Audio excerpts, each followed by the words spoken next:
The story starts with a man's voice echoing through a snowy void. He reminds himself that he's an earthling, a person from a civilized world, not meant for this madness. But reality hits hard as we see an old, blood-stained man coughing his lungs out. He's clinging to life, barely able to finish his sentence about where he came from. Suddenly, a young girl in traditional robes runs up, looking worried. She's bringing food for old man Seo, her voice filled with a pity that hurts more than the cold. Seo Unyun, now a withered old man, thanks her from his bed of straw. All she wants is for him to get better so he can make his famous soap again.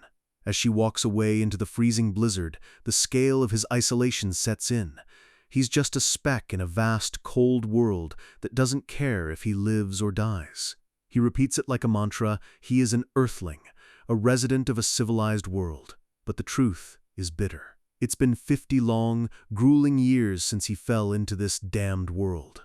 He remembers how it started, a normal company workshop trip, a car full of co-workers, and the face of director Kim. A sudden landslide crushed their car, and when they opened their eyes, Earth was gone. They found themselves surrounded by monsters, giant three-tailed foxes and two-headed red snakes that looked like they crawled out of a nightmare. Then came the men who could fly, looking like gods from the Xiangxia novels Unyun used to read to pass the time. Standing in that field, Unyun realized his co-workers were the lucky ones. Their hidden talents were about to change their lives forever. Except for him. He stood there alone, invisible to the gods descending from the clouds. A beautiful, long-haired immortal reached out, mesmerized by the mythical talents he saw in the other office workers. A massive blue dragon swirled through the storm clouds, carrying his lucky co-workers away to a life of immortality and power. Unyun and Director Kim were left behind in a bustling, ancient city, forced to watch the world move on without them. In the end, only the two of them remained as ordinary humans in a world of monsters. They tried to stay hopeful, thinking maybe their awakening was just delayed. But hope doesn't fill a stomach. They quickly realized they had absolutely no special abilities at all. With no magic and no skills, our boy was forced into backbreaking manual labor just to survive the day. 6 months passed in a flash of sweat and dirt. Director Kim couldn't take the disrespect anymore and spent every cent he had on a trashy, third-rate martial arts book from a street stall. But get this, the director was a hidden genius. In just 3 months, he mastered the book and started mopping the floor with local thugs. He eventually left to find true power, becoming a legendary warrior in the Jianggu, the world of martial arts. Leaving Unyun standing in the dirt, still holding a shovel, a complete nobody once again. Left behind. Again. He spent decades wondering, would something, anything special ever happen to him? He waited for a light, a system, a sign, but the sky stayed silent. His hands grew calloused and scarred from years of making soap and scraping for coins. Nothing happened. No power, no glory, just 50 years of being the soap guy. And now, he's just an old man dying in a shed from a common cold because he couldn't afford medicine. He coughs up a spray of blood, his vision blurring as he whispers his final words about Earth. He really did try his best to live a decent life, despite everything. He learned the language, built a house, and carved out a tiny piece of this world for himself. He even found a niche making soap, a luxury item that didn't exist in this medieval setting. But in this world, if you don't have power, you can't keep what you earn. Thugs stole his recipes, burned his business, and kicked him out of the market without a second thought. Now, he realizes the truth. The wind howls outside his shack, mocking his final moments. He is waiting for death, a man rejected by a world that never wanted him. As his life flashes before his eyes, he asks the void what he was supposed to do differently. He grits his teeth, blood leaking from his mouth as he cries out in frustration. He tried so hard! Tears stream down his wrinkled face as he wonders why he was never selected to be a hero. He's tired of having everything he loves ripped away just because he's weak. His eyes start to close for the last time, the weight of 50 years of failure finally dragging him under. His final thought is a desperate wish. If he just had a little more power, maybe things would have been different. Just one more chance. That was the end of Seo Unyun. But then, A blinding flash of light tears through the darkness with a sharp ping. Our guy gasps for air, his lungs burning as he lets out a choked scream. He opens his eyes to a bright, clear blue sky. He looks at his hands.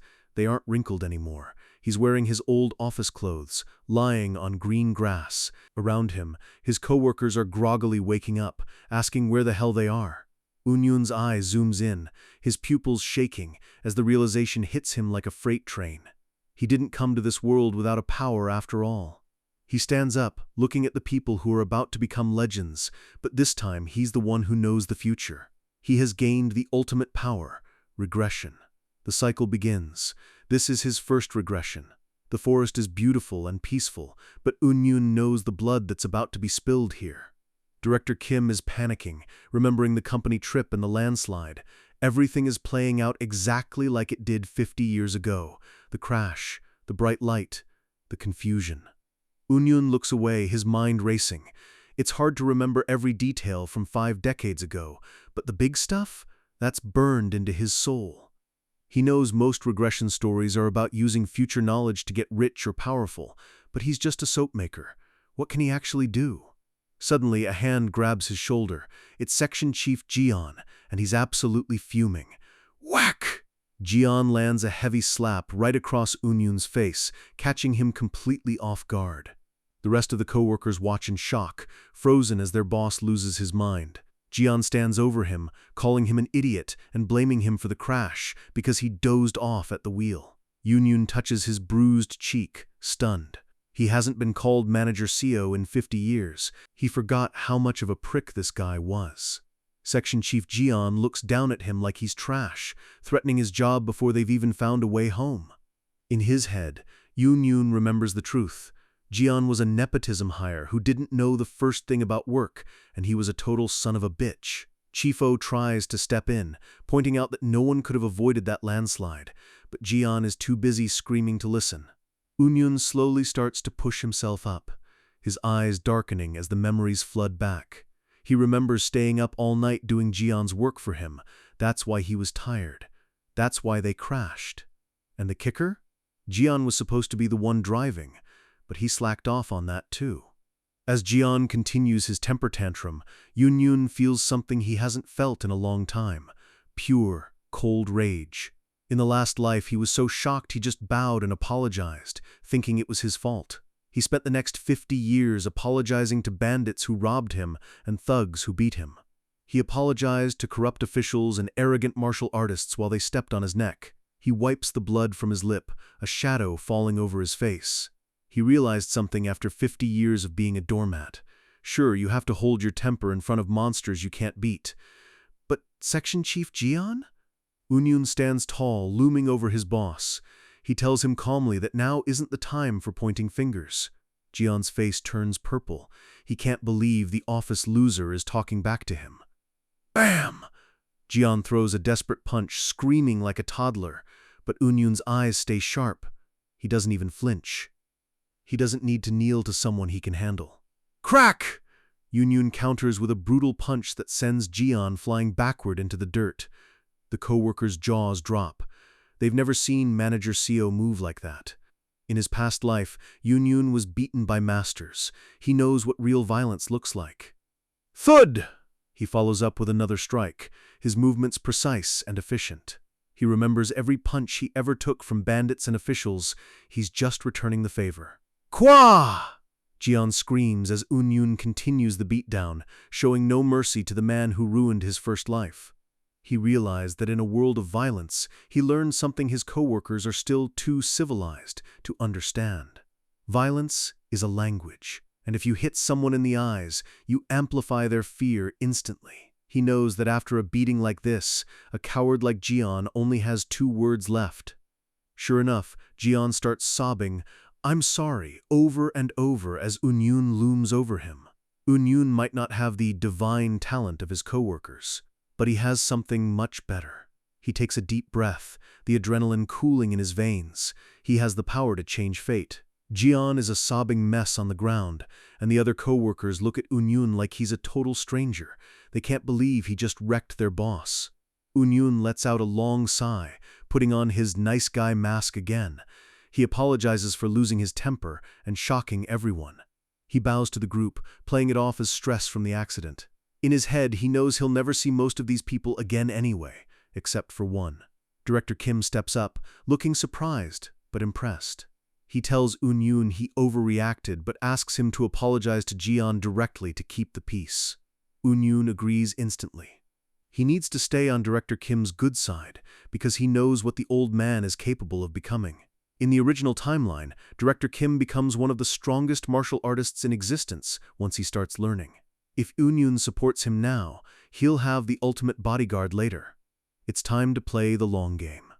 He reaches out a hand to help Jian up, offering a fake apology with a face that looks completely sincere. Jian looks at the hand, his face a mix of snot, blood, and pure terror. He's about to curse him out. Eun-yoon just stares at him with those cold, experienced eyes, and Jian's words die in his throat. The bully is officially broken. He cowers, realizing the hierarchy has shifted. Director Kim suggests they try to find a village and get out of the woods. Eun-yoon nods, knowing it's the logical thing to do, but common sense is about to go out the window. They look out over the horizon and see floating islands and glowing peaks. This isn't Earth anymore. Eun-yoon remembers this place. Immortals fight here like monsters, trying to steal divinity for themselves. This is the Murim, a land where the strong eat the weak and honor is written in blood. This specific forest is called the Ascension Path, and it's a death trap for mortals. There are no cities or villages nearby, just endless wilderness filled with things that want to eat them. Eun-yoon suggests they set up a shelter before the sun goes down. He's already taking charge. Director Kim agrees, happy to have someone who seems to know what they're doing. They think about going back for the car and the supplies they packed for the workshop. Eun-yoon knows the car is gone, swallowed by the world shift, but he doesn't say that. They wouldn't believe him anyway. He suggests they split up, one team for shelter, one for the car, just to let them see for themselves that the car is gone. They agree to meet back before dark. The clock is ticking. Night falls over the forest, and the atmosphere turns heavy and oppressive. A fire crackles in a small cave Eun-yoon happened to find. Deputy Manager Kang is confused. How did they get here while the car just vanished into thin air? Everyone is eating some roasted nuts Eun-yoon gathered. They're surprised by how good they taste.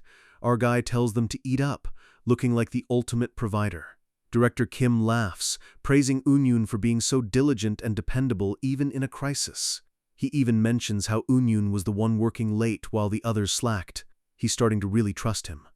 The girls join in, calling him the diligent manager. For a second, it feels like a normal camping trip. But Eun-yoon knows the truth. In the last life, they spent hours lost and terrified before finding this spot. He's just using a cheat code. He tells them he was just lucky, humble as ever. He looks at their smiling faces with a tinge of sadness. He knows tonight is the last time they'll ever laugh like this. Tomorrow, everything changes. The moon hangs high and ominous in the sky. Suddenly, Eun-yoon drops to the ground, trembling as he offers a greeting to the Lord of the Forest. A massive, terrifying white fox with 3 tails steps out of the shadows. It speaks in a booming voice, noting that Eun-yoon smells different. The co-workers wake up, rubbing their eyes, not realizing they're looking at a god. KYAAH! They start screaming as the monster's presence crushes the air out of their lungs. Eun-yoon yells at them to get on their knees and show respect if they want to live. The fox is annoyed. Every time humans show up, they're loud, rude, and foolish. It shows its massive fangs, threatening to rip their limbs off one by one. But since Eun-yoon seems to know his place, the fox decides to be merciful. It demands a price for staying in its territory. One of them must offer an arm. Eun-yoon grits his teeth. In his past life, everyone panicked, and the fox slaughtered them all. He sees the vision of their bloody corpses from 50 years ago. He can't let that happen again. The fox licks its chops, asking who's going to step up. Eun-yoon's eyes sharpen. Just one arm. That's the sacrifice. He remembers that the cultivators will appear in 2 days. They can heal almost anything, including a lost limb. He's already prepared a numbing herb to dull the pain. He's planned this entire thing. He takes a breath. "I will offer my arm," he says, stepping forward with a steady voice. The co-workers are frozen in horror. They can't believe he's actually doing it. The fox opens its maw, praising his manners. It promises to make it quick. Chica double ARGH! Yun lets out a gut-wrenching scream as the fox bites down. Blood sprays the grass as the fox swallows his arm whole. The coworkers turn away, sobbing and trembling at the brutal sight. Yun collapses, gasping for air as he reaches for the herb he hid in the grass. He shoves the root into his mouth, chewing desperately through the blinding agony. The fox licks the blood from its snout, disappointed. It says he tastes like impurities and trash. Even in total agony, Yun apologizes for his poor taste. He's committed to the bit. The fox is satisfied enough to let them stay for 7 days. It promises they won't die under its protection. With a final thud, the fox leaps away, leaving the group in a state of shell shock. Director Kim and Manager Kang rush to his side, screaming his name. He tells them to go back inside the cave. He'll explain everything. He lies to them, saying he met the fox earlier that morning and made a deal. He drops the bomb. They are in the Murim. Director Kim is stunned. He's heard of Murim from stories, but he never thought it was real. Yun tells them they're safe for a week, but the realization of what happens after starts to sink in. He's huffing and puffing, his body going into shock. They need to give up something else soon.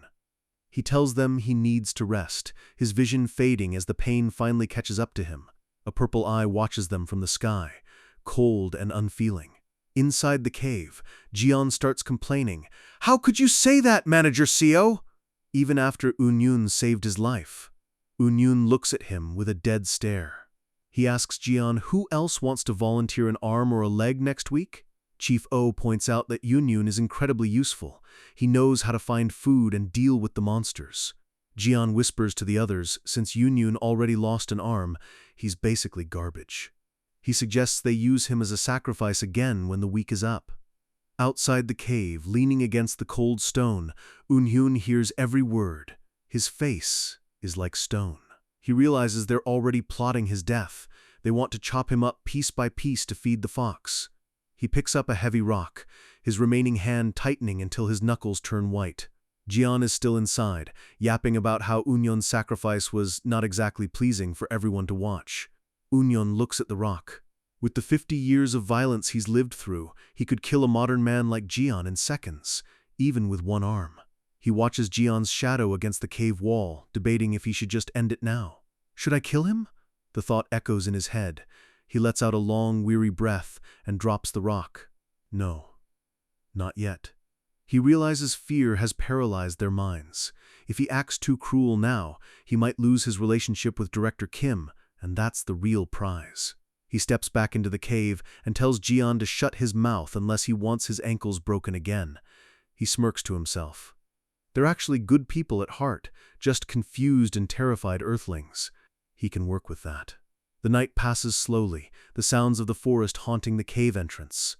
The next morning, the sun rises, bringing a temporary sense of peace. A massive two-headed snake appears. This one is less greedy than the fox, it just wants a little blood. Chief O steps up this time, rolling up his sleeve to offer his own blood. The snake takes a sip and immediately starts gagging and spitting. "Ew! Disgusting!" It screams that his blood is filled with nicotine and cholesterol. It's the worst thing it's ever tasted. Yun ignores the drama and tells Jian to come with him to pick herbs. Jian is hesitant, but Yun promises to show him which fruits and herbs are edible. He leans in close, whispering that he plans to sacrifice his other arm next week. He tells Jian he needs someone to know how to survive if he dies. Jian's face lights up. He's thrilled that someone else is taking the hit for him. Yun smiles, but his eyes are cold. The fox isn't coming back, and Jian is never going to use this knowledge. The sun beats down on them as they walk through the lush greenery. Yun starts screaming at Jian like a drill sergeant, telling him to concentrate. He scolds him for picking the wrong fruit, telling him it'll get them all killed.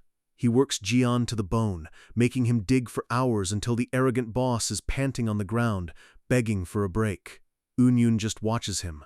This is exactly how Jian used to punish him back at the company. Sweet, sweet revenge. They stop near a waterfall, the air misting around them. Suddenly, Jian finds a massive root. "Ginseng?" he shouts, looking like he hit the jackpot. He holds it up, eyes wide with greed. "It's huge!" Yun confirms it's a yellow bamboo root. He's impressed by the size of it. The energy in this forest is so thick that roots that are usually the size of a finger grow to massive proportions here. It's useless for immortals, but for a budding martial artist like Director Kim, it's worth its weight in gold. They find 2 more, and Yoonhyun makes Jaeon take off his shirt to wrap them up. The sun starts to set, and the sky turns a fiery orange. Yoonhyun notes that it's almost time. Suddenly, the sky explodes! A massive surge of lightning and thunder tears through the clouds. Kwa! Jian and Chief O collapse, the sheer pressure of the energy crushing them into the dirt. The girls are screaming, holding their heads in agony. 3 massive figures descend from the sky like titans. Oh ho, what a surprise, to find such uncut talent here. The Immortals start arguing over who gets to claim the disciples. Director Kim is terrified, asking who the hell they are. They ignore him. They point out that only 3 of the group have spiritual roots. The rest are just worthless mortals. One cultivator in yellow robes charges up a ball of golden electricity. Zap! He blasts Section Chief Jian, who screams in agony as the lightning surges through him. The cultivator is thrilled. It's the body of heavenly golden thunder. Then a woman with a lute steps forward, claiming it's her turn. She looks at Deputy Manager Kang, her eyes gleaming with dark intent. She strikes her lute, and a wave of purple energy wraps around the girl like a ghostly shroud. She's found the ghostly yin transforming root. She looks like she's won the lottery. A massive thud shakes the earth as the 3rd cultivator lands. He grabs Chief O by the shoulder, noting he has a unique holy body. He tells the 3 of them that they are now disciples of the Azure Heaven Creation Sect. They have the talent to change the world. How does that sound? He asks, his voice like a landslide. Chief O can barely breathe. He feels like he'll die if he even thinks about saying no. The woman tries to steal them for her own sect, promising every cultivation method under the sun. They start promising fame, wealth, and immortality, trying to outbid each other for the 3 geniuses. Director Kim interrupts, begging them to take the rest of the group out of the forest before they all die. The cultivator in yellow just sighs and opens a small green flask. He mocks them, asking how such worthless bodies even made it to the ascension path. The buff cultivator notices Yoonhyun's missing arm and realizes he sacrificed it to the fox. "You've got guts for a mortal," he says. He sprays a blue mist on the wound, and magically the arm starts to grow back instantly. The cultivators grab their 3 new prizes and take to the skies, telling the remaining mortals that the forest is safe for now. Director Kim runs after them, screaming for them to wait, but they're already gone. Their friends vanish into the clouds, leaving the worthless ones behind. Yoonhyun looks down, a bitter smile on his face. This is exactly what happened 50 years ago. They were ignored like insects. He looks at his new hand, stretching his fingers. At least he got his arm back. Director Kim is cursing the sky, wondering what they're supposed to do in a place like this. He looks at the shooting stars in the sky, wondering if there's a way out in that direction. The next day, a massive storm breaks over the forest. The rain pours down, dousing their fire and flooding the cave entrance. One of the remaining girls is coughing up blood, her face pale and sickly. They panic, asking Yoonhyun if there's an herb they can use to save her. He tells them to wait. He knows someone is coming. Suddenly, they hear a sound from the back of the cave. Slow, rhythmic footsteps approach through the darkness. A voice echoes from the shadows, "Mortals in the ascension path." A tall, elegant figure in dark robes emerges. He calls them ants suffering among the competition between dragons. Director Kim jumps back, shouting, "Who the hell are you?" The man steps into the light. He has long blue hair and a beautiful, terrifying smile. "I am the Sea Dragon King. His name is Seo Hweol. And the real game is about to begin." The storm is raging outside the cave, and our guy is realizing that this isn't just bad weather, it's something way more dangerous. The Sea Dragon King, Seo Hweol, explains that this sudden storm was actually caused by the woman lying on the ground, Miss O. He's genuinely confused how an ordinary human with 0 cultivation can wield that kind of overwhelming power unconsciously.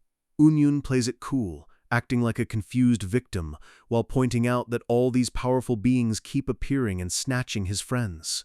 He asks if the Dragon King is just here to take another person away from them. The Dragon King just bursts out laughing, finding the whole situation absolutely hilarious. He mocks the idea that all these geniuses were just conveniently waiting for cultivators to show up and pick them up like groceries. He looks at Yun and the unconscious woman, realizing the timing really does look like a setup. Then his face goes cold as he asks Yun if he actually knows where they are right now. A massive beam of light shoots into the sky as he explains that this place is the Ascension Path, the literal bridge to the higher realms. It's the key gateway that everyone in this world is dying to get through. In just a few months, a massive rift called the Ascension Gate is going to open right in this spot. This event only happens once every 1,000 years, so it's a massive deal for everyone in the world. Naturally, every high-level monster and cultivator is swarming this area to catch a ride to the upper realm, which explains why they keep running into gods. Director Kim is shaking, wondering how their co-workers are supposed to join a sect if everyone is busy leaving this dimension. He asks a logical question, but in this world, logic usually gets you killed. The Dragon King sighs, telling them that mortals just can't wrap their heads around high-level techniques. He pulls out a small white bottle and explains that cultivators have a trick for shrinking massive objects. He says most of the sects have literally packed their entire headquarters into items like these to take them to the upper realm. The scale of this world's power is starting to sink in for our MC. The Dragon King reveals that he's got an entire undersea castle and 1,800 dormant sea dragons packed inside his own magic tool. Yun and Director Kim are left speechless.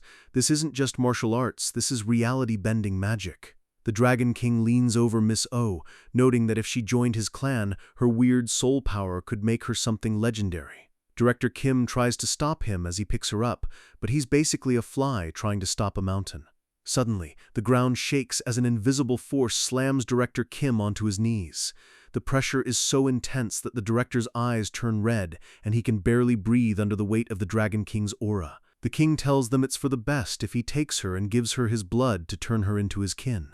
Before leaving, he decides to give the mortals one final friendly tip. He gives a wicked smirk and tells them that casually asking high-level cultivators questions is a great way to get deleted.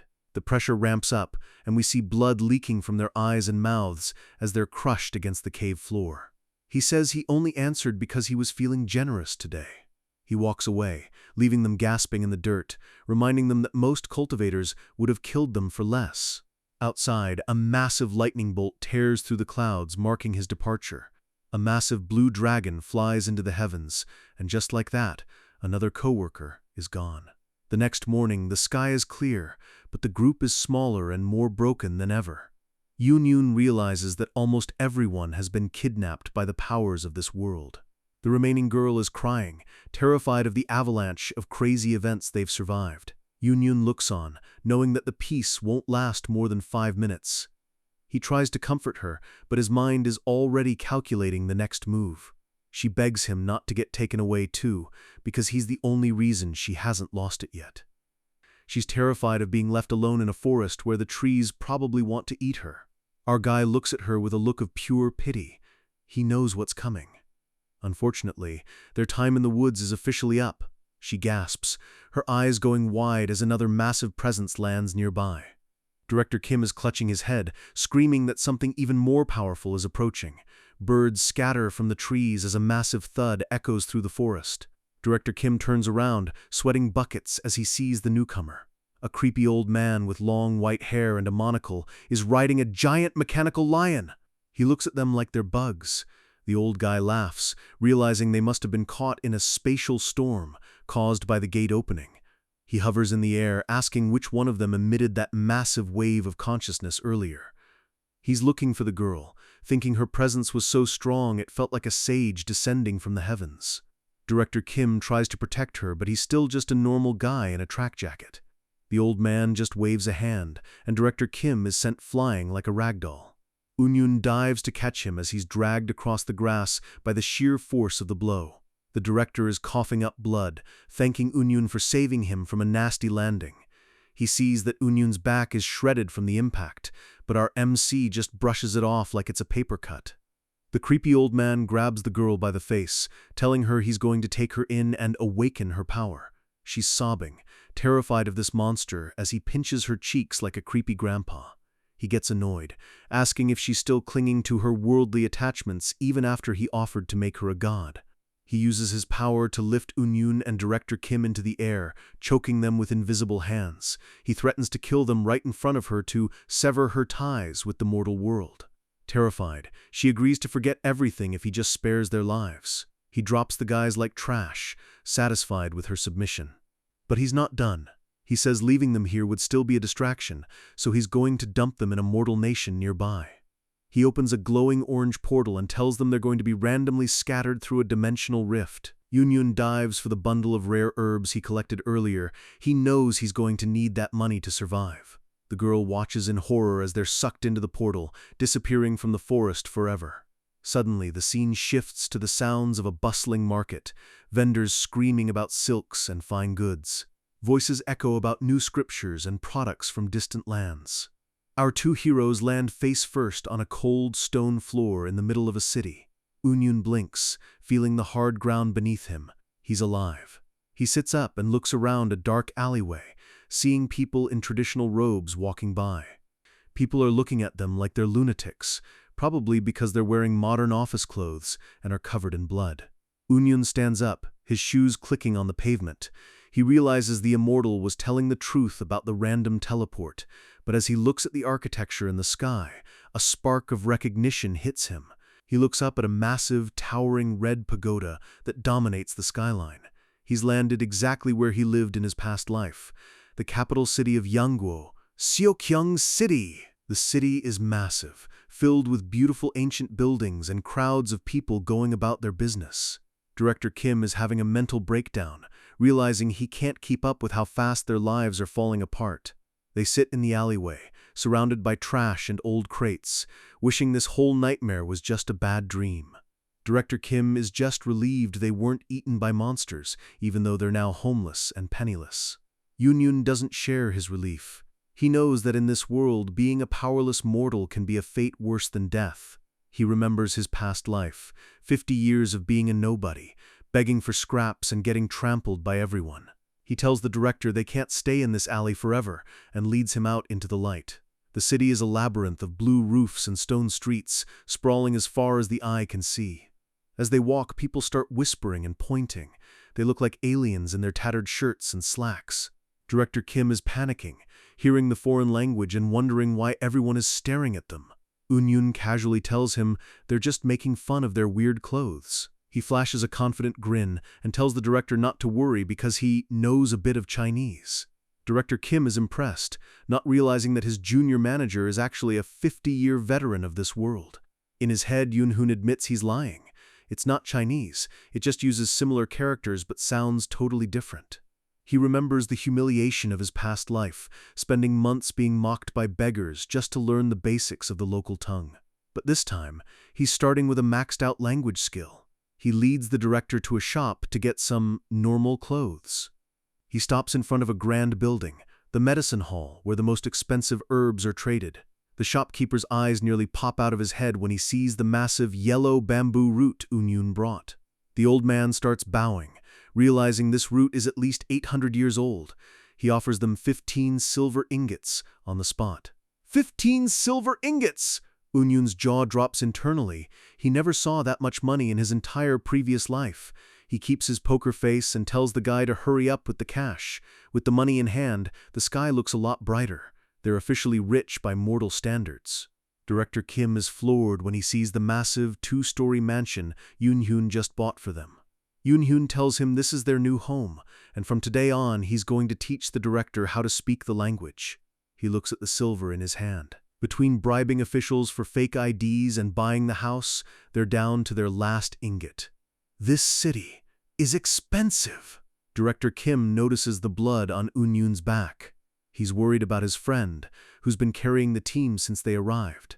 Director Kim suggests that since they're in a new world, they should drop the formal office titles and just use their names.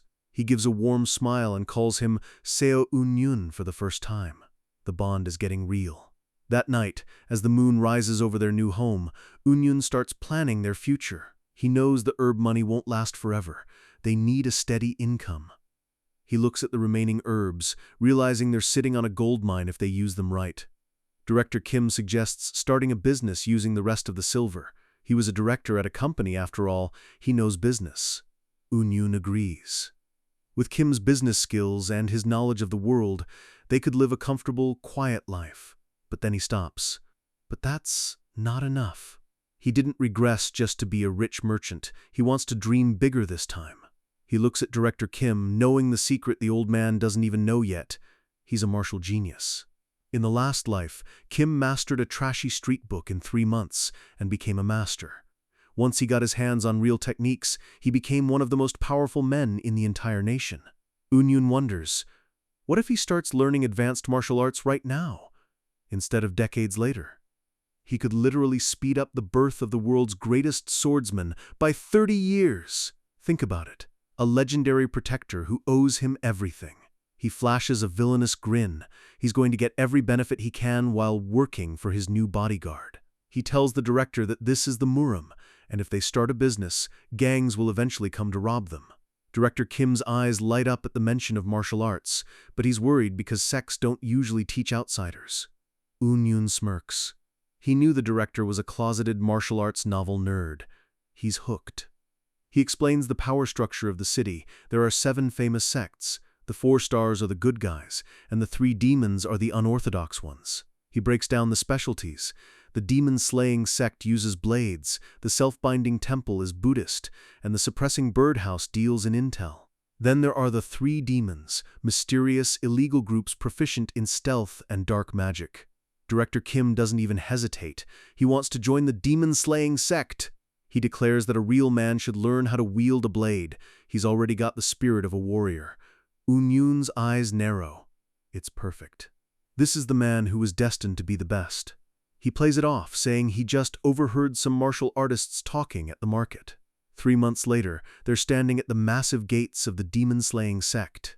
Eun-yoon acts like the humble little brother, begging the guards to let his older brother learn some basic self-defense. A buff, bald elder with a beard looks them over, clearly unimpressed by the 2 peasants. He tells them Kim is way too old to start training. It's a waste of time. Eun-yoon immediately pulls out a silver coin, flashing it in the sun and asking to speak to someone higher up. The scene shifts to the inner courtyard of the sect. It's a massive fortress of power and tradition. Inside, an official asks again if they're really here just for self-defense. Eun-yoon slams down a box filled with silver ingots. He doesn't want the standard training. He wants the best. The official's eyes gleam with greed. He says that for that much money they can join as external disciples. But he warns them, no special treatment just because they donated, and they'll only accept 1 student. Director Kim is furious that they're being ripped off after paying a fortune, but Eun-yoon bows and accepts immediately. The official walks away with the box of silver, telling them to meet the other disciples later. Director Kim is worried, what's the point if only he gets to learn? They spent all their money! Eun-yoon just laughs it off, saying he was never good at sports anyway. He'll handle the business while Kim focuses on the sword. Director Kim is moved to tears by his friend's sacrifice. He promises to try his absolute best. He's still worried about his age, but Eun-yoon looks him dead in the eye and tells him to believe in himself. They stand in the massive plaza of the sect, dwarfed by the power surrounding them. 7 months pass in the blink of an eye. A massive internal competition is being held within the sect to test the disciples' progress. The sect leader is crushing the armrest of his chair, looking absolutely furious. Boom! An explosion of dust and energy clears on the sparring stage. A bunch of beloved disciples are lying face down in the dirt, groaning in pain. The entire demon-slaying sect is in a total uproar. The narrator explains that mastering a martial art requires physically attuning your body to the very meaning of the technique. A warrior who understands that meaning can jump from 3rd rate to 2nd rate almost instantly. But advancing beyond that usually takes a lifetime of time, effort, and meditation. But sometimes a monster appears who ignores all the rules.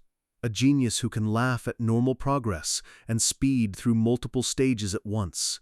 The demon-slaying sect is supposed to be the strongest in the city, full of these elite talents. And yet, a complete outsider has just systematically dismantled their best direct disciples. In just 7 months, Director Kim has reached first-rate status and mastered the sect's most difficult technique. The sect leader is losing his mind. Reaching first rate in 6 months is literally impossible. It's supposed to take a team of masters to reach that stage. Worse, having an outsider do it makes their entire tradition look like a joke.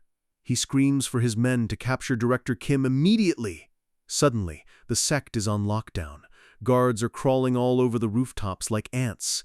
Yoon watches from a balcony, realizing his plan worked too well. The sect is in total chaos. Director Kim is currently imprisoned in his room under suspicion of being a spy for a rival group.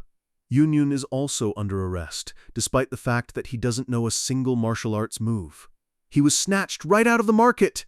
He asks Director Kim if he's worried, while the old man casually practices his swings in the middle of their room. He points out that in stories, sects usually torture spies by destroying their internal energy flow. Director Kim stops his blade, the cold steel gleaming in the light. He gives a confident grin and says he's actually approaching a wall. If he crosses it, he'll reach the next stage of power. Yoon is internally screaming. He's already going for the next stage? This man is a literal monster. Beyond first rate lies the legendary martial peak. That's the level reserved for sect leaders and great elders. There are only about 1,000 people at that level in the entire nation. The martial peak is essentially the final stage a human can reach through standard training. Yoon realizes he was wrong about the timeline. At this rate, Director Kim is going to become the world's best 40 years earlier than before! 7 days later, the tension in the room is thick enough to cut with a knife. Director Kim is sitting in deep meditation, surrounded by glowing blue energy and floating lotus flowers. He lets out a long breath as the energy stabilizes around him. Yoon gasps. That's the flower of Qi, a phenomenon that only appears when someone reaches the absolute peak. Director Kim stands up, looking incredibly calm. He says he's crossed the barrier and isn't afraid of the sect leader anymore. Yoon is cheering, blown away by the fact that he's friends with a living legend. Kim laughs, wondering if he has this much talent just because he read so many novels as a kid. Suddenly, heavy footsteps approach the door. A group of elders bursts in, screaming that they have orders to destroy the spy's core once and for all. Director Kim just gives a cold, knowing look. Ho. Yoon tries to play the innocent mortal card, claiming they aren't spies. The elders aren't listening. They even use the fact that the two speak Korean to each other as proof of a secret code. The elders charge, but Director Kim moves like a blur of orange and blue. Slash! In one smooth motion, he severs the hand of the lead elder, blood spraying across the floor. Kim looks at his old sect with a mix of pity and disappointment. The bald elder from earlier charges in, roaring about how Kim dare defy them. Kim counters with a single finger, shattering the elder's defense and sending him reeling. The other disciples start screaming and running for their lives, realizing they're facing a peak-level master. Kim stands in the center of the carnage, telling Yoon he's going to travel to other sects to keep training. Yoon wipes some blood from his lip and suggests they head to the dragon-fighting stronghold, a powerful unorthodox sect. Kim agrees, telling Yoon to go ahead and he'll meet him there after he finishes cleaning up the pursuers. The scene shifts to a breathtaking mountain range, where waterfalls cascade down sheer cliffs. Director Kim is standing on a jagged peak, looking like a hero from a movie, asking what took Yoon so long. Yoon is huffing and puffing as he climbs, complaining that the director is way too fast now. He looks at Kim's blade, which is stained with the blood of everyone who tried to follow them. He realizes that even though Kim was a nice guy back on Earth, this world is slowly changing them both into something else. He dreams of a day when they can return to their normal lives, not as warriors, but just as office workers. He wishes he could just regress back to Earth and leave this violent world behind. But for now, they have to do whatever it takes to reach the top. After destroying the demon-slaying sect's pride, Director Kim effectively takes over the dragon-fighting stronghold. 2 years pass as Kim tours the country, systematically defeating every sect that challenges him. By the 3rd year, he's literally smashing the emblems of every major sect, leaving a trail of broken warriors behind him. He becomes known as the greatest martial artist under the heavens, and unites the sects into a massive martial alliance. 7 years after that, they've built a massive headquarters, and Kim and Yoon are as close as brothers. Kim hands Yoon a blue book, a custom martial art he created specifically for his friend. He calls it the Severing Mountain Sword, hoping Yoon will inherit a will strong enough to cut down mountains. This is a true first-rate technique designed by the world's best master just for one person. If there was a problem, it's that Yoon is absolutely terrible at martial arts. He's currently lying on his back after being wrecked during practice. Kim just sighs, staring at his friend with a look of pure confusion. Yoon is clutching his head in frustration. He has literally zero talent for this. He admits his talent is absolutely terrible, which is hilarious given who his teacher is. Even with a personalized technique and one-on-one training from a god, it took him an entire year just to reach third rate. He decides it can't be helped. He's at least talented in medicine, so he'll stick to that. He looks at the massive palace they've built, realizing that everyone has their own lane. A full decade has passed since they landed in this world. Yoon walks into Kim's meditation chamber and witnesses something that shouldn't be possible. Kim is floating in the center of the room, surrounded by 5 glowing orbs of pure energy. Yoon recognizes the state from the legends. This is the level of a literal immortal. 5 energies converge to the origin. Kim's face is glowing as his energy transforms his very soul. His body begins to crackle and shift as the massive influx of energy rewrites his DNA. Flash! A blinding yellow light fills the room, marking the end of his mortal limits. Yoon is blown back by the shockwave, shielding his eyes from the intensity of the transformation. He looks up, gasping out his friend's name. Young Hoon? A voice answers him, full of youthful energy and power. Ha ha ha, Yoon. Director Kim is no longer an old balding man. He's now a buff, handsome young warrior with long, flowing hair and a perfect physique. He has achieved the ultimate goal of martial arts, skeletal restructuring. The director is now a god of war. Hoon is staring at his brother in total shock. Young Hoon doesn't just look healthy, he looks even younger than the MC now. The director is laughing, feeling like he's got a brand new lease on life. He's fully transformed, and honestly, the world isn't ready for what he's become. Young Hoon starts talking about retiring from the Murim Alliance. He says he's looked at everyone else, but no one actually understands what martial arts really means. Yoon just sweats, telling him he's the abnormal one. Finding a genius like him twice in one lifetime is basically impossible. They look out over the training grounds where dozens of disciples are shouting and practicing. To young Hoon, their movements probably look like they're in slow motion. He mutters to himself that there is just no talent left in this generation. He's reached a peak that leaves him completely alone. The scene shifts to a massive, grand pagoda, the headquarters they built together. 35 years have passed since Yoon started his second life in this world. He's now in his mid-60s, gray-haired and focused on his calligraphy. He's lived a long, full life this time around. But his mind is elsewhere. He wonders where young Hoon is and what he's been up to since he vanished. A year after that big transformation, young Hoon handed over his title as leader and just walked away. Yoon wanted to go with him, but someone had to stay back and keep the Murim Alliance from falling into total chaos. Young Hoon wanted to wander the kingdom and see it all. He didn't even show up to Yoon's own retirement ceremony. Our guy walks through his massive courtyard, looking like a lonely, wealthy old man. He realizes his house is way too big, it's quiet, it's empty, and the loneliness is starting to bite. Suddenly, Russell! Something moves in the bushes. Yoon snaps his head around, demanding to know who's there. A man in tattered black robes is kneeling on the grass. Yoon's heart skips a beat as he realizes who it is. Young Hoon is back, but he looks like a total beggar. Yoon is fuming, asking where the hell he went for all these years. But the director just collapses face first into the dirt, exhausted.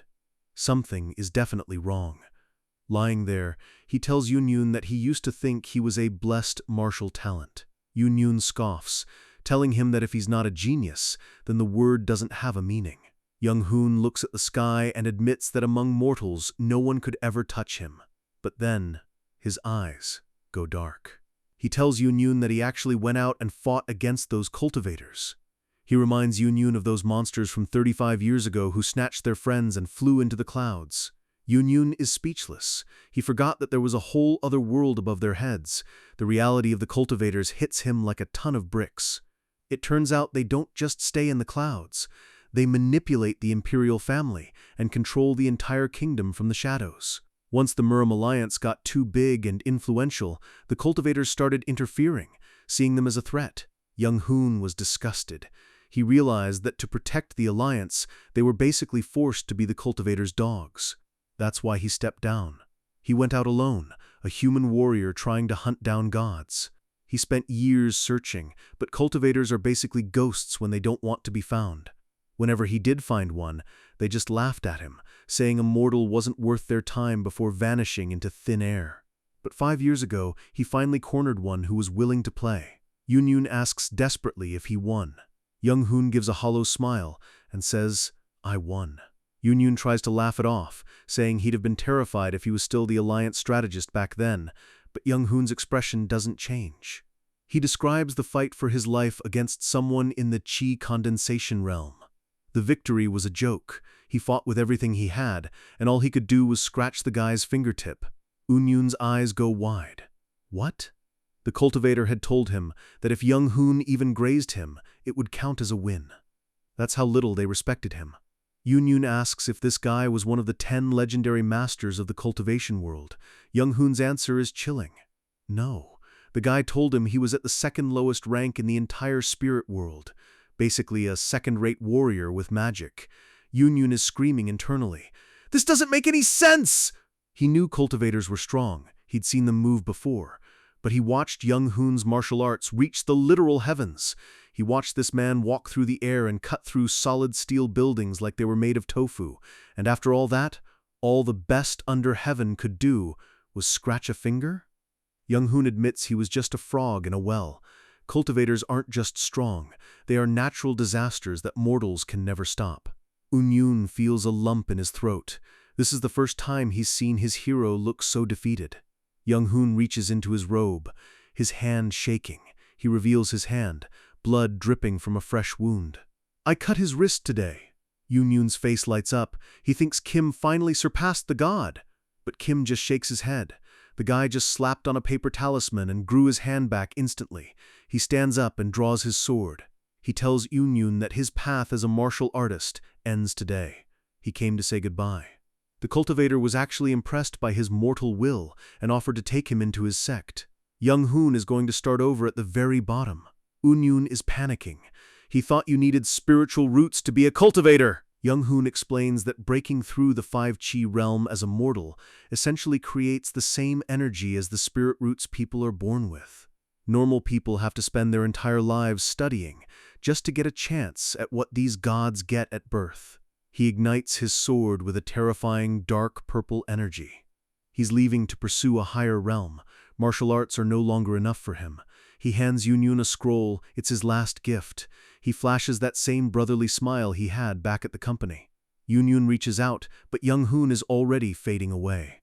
He looks at the book, Wolsu Palace Martial Arts Record, a record of techniques designed specifically to kill cultivators. Yoon screams after him, crying about being left behind again, but the sky is empty.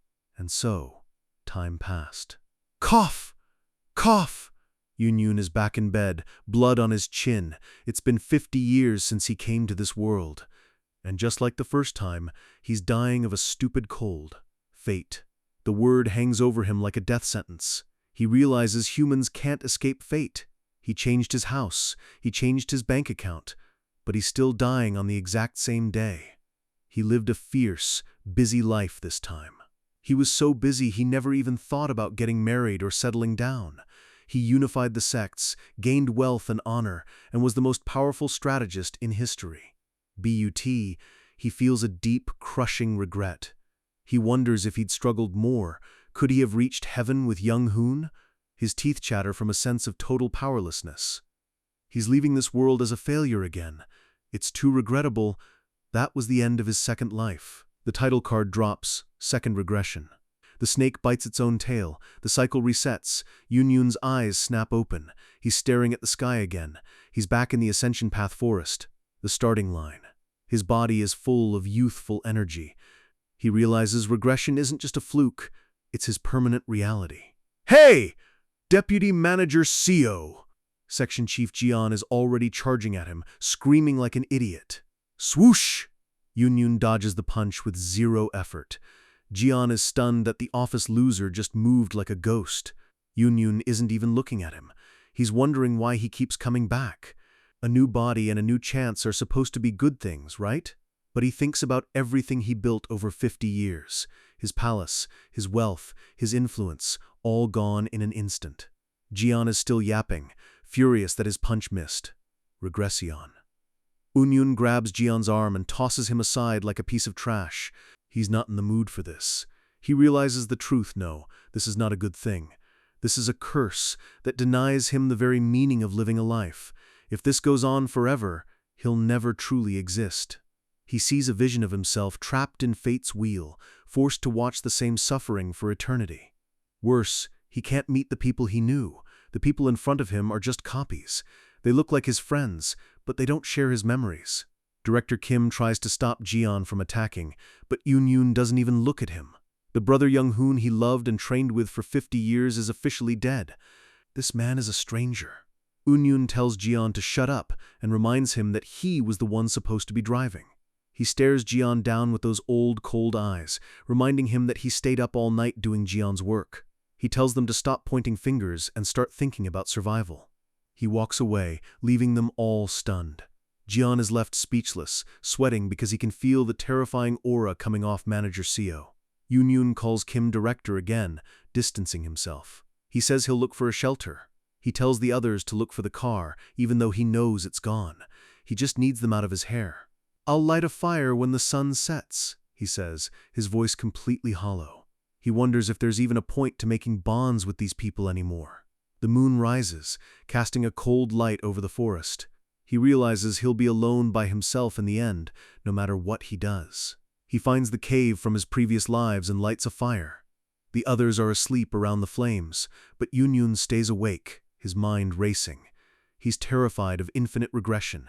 He needs to find a way to remove this ability. He wonders if the curse would disappear if he could just find a way back to Earth. But how do you go home from a world of magic? He remembers the monocle sage talking about the spatial storms caused by the Ascension Gate. That's it! The gate must be the reason they fell into this world. He clenches his fist. If he wants answers, he has to grow stronger than anyone. He decides he must become a cultivator, just like Young-hoon did. If he gains the long lifespan of an immortal, he'll finally have enough time to research the gate properly. He stands at the cave entrance, looking at the moon with a new, burning resolve. He will become a cultivator and reach that gate! Morning comes, and the birds are chirping as if nothing is wrong. Crunch! Yun starts eating a raw, yellow bamboo root, his face twisted from the bitter taste. He can feel the massive chi quaking in his core. It's a lot of energy for a mortal body to handle. In his last lives, he didn't know the proper heart methods, so eating these did nothing. But now, he has the dragon vein chi method Young-hoon created for him. He starts meditating, breaking through his blocked channels. Thump! His heart pounds like a drum as the energy surges through his veins. He sweats, realizing it's not easy to fix a body that's been living on 21st century fast food and stress. He moves deep into the woods to find a quiet place to train. He finds a pile of fallen branches on the forest floor. He picks up a sturdy stick and starts sharpening it with a stone. He tests the weight. That should do it. He takes a stance in a clearing, the wind whistling through the trees. He starts moving, his body blurring as he practices the severing mountain sword. He admits he was only a second-rate warrior in his last life, and his skills have dulled after years of retirement. He approaches a massive, thick tree. Slash! He swings the wooden stick with everything he has. The tree is literally sliced in half. He knows the forms by heart. It's just a matter of rebuilding his muscle memory. Director Kim appears behind him, his jaw hitting the floor. Deputy Manager Seo? He runs up, asking how on earth he just cut a tree with a wooden stick. Yun just gives him a mysterious look. He realizes this is the man who needs to teach him how to become an immortal.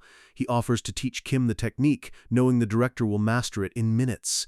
Kim is overjoyed, looking like a kid on Christmas morning. Suddenly, cuckoo, a terrifying laughter echoes through the forest.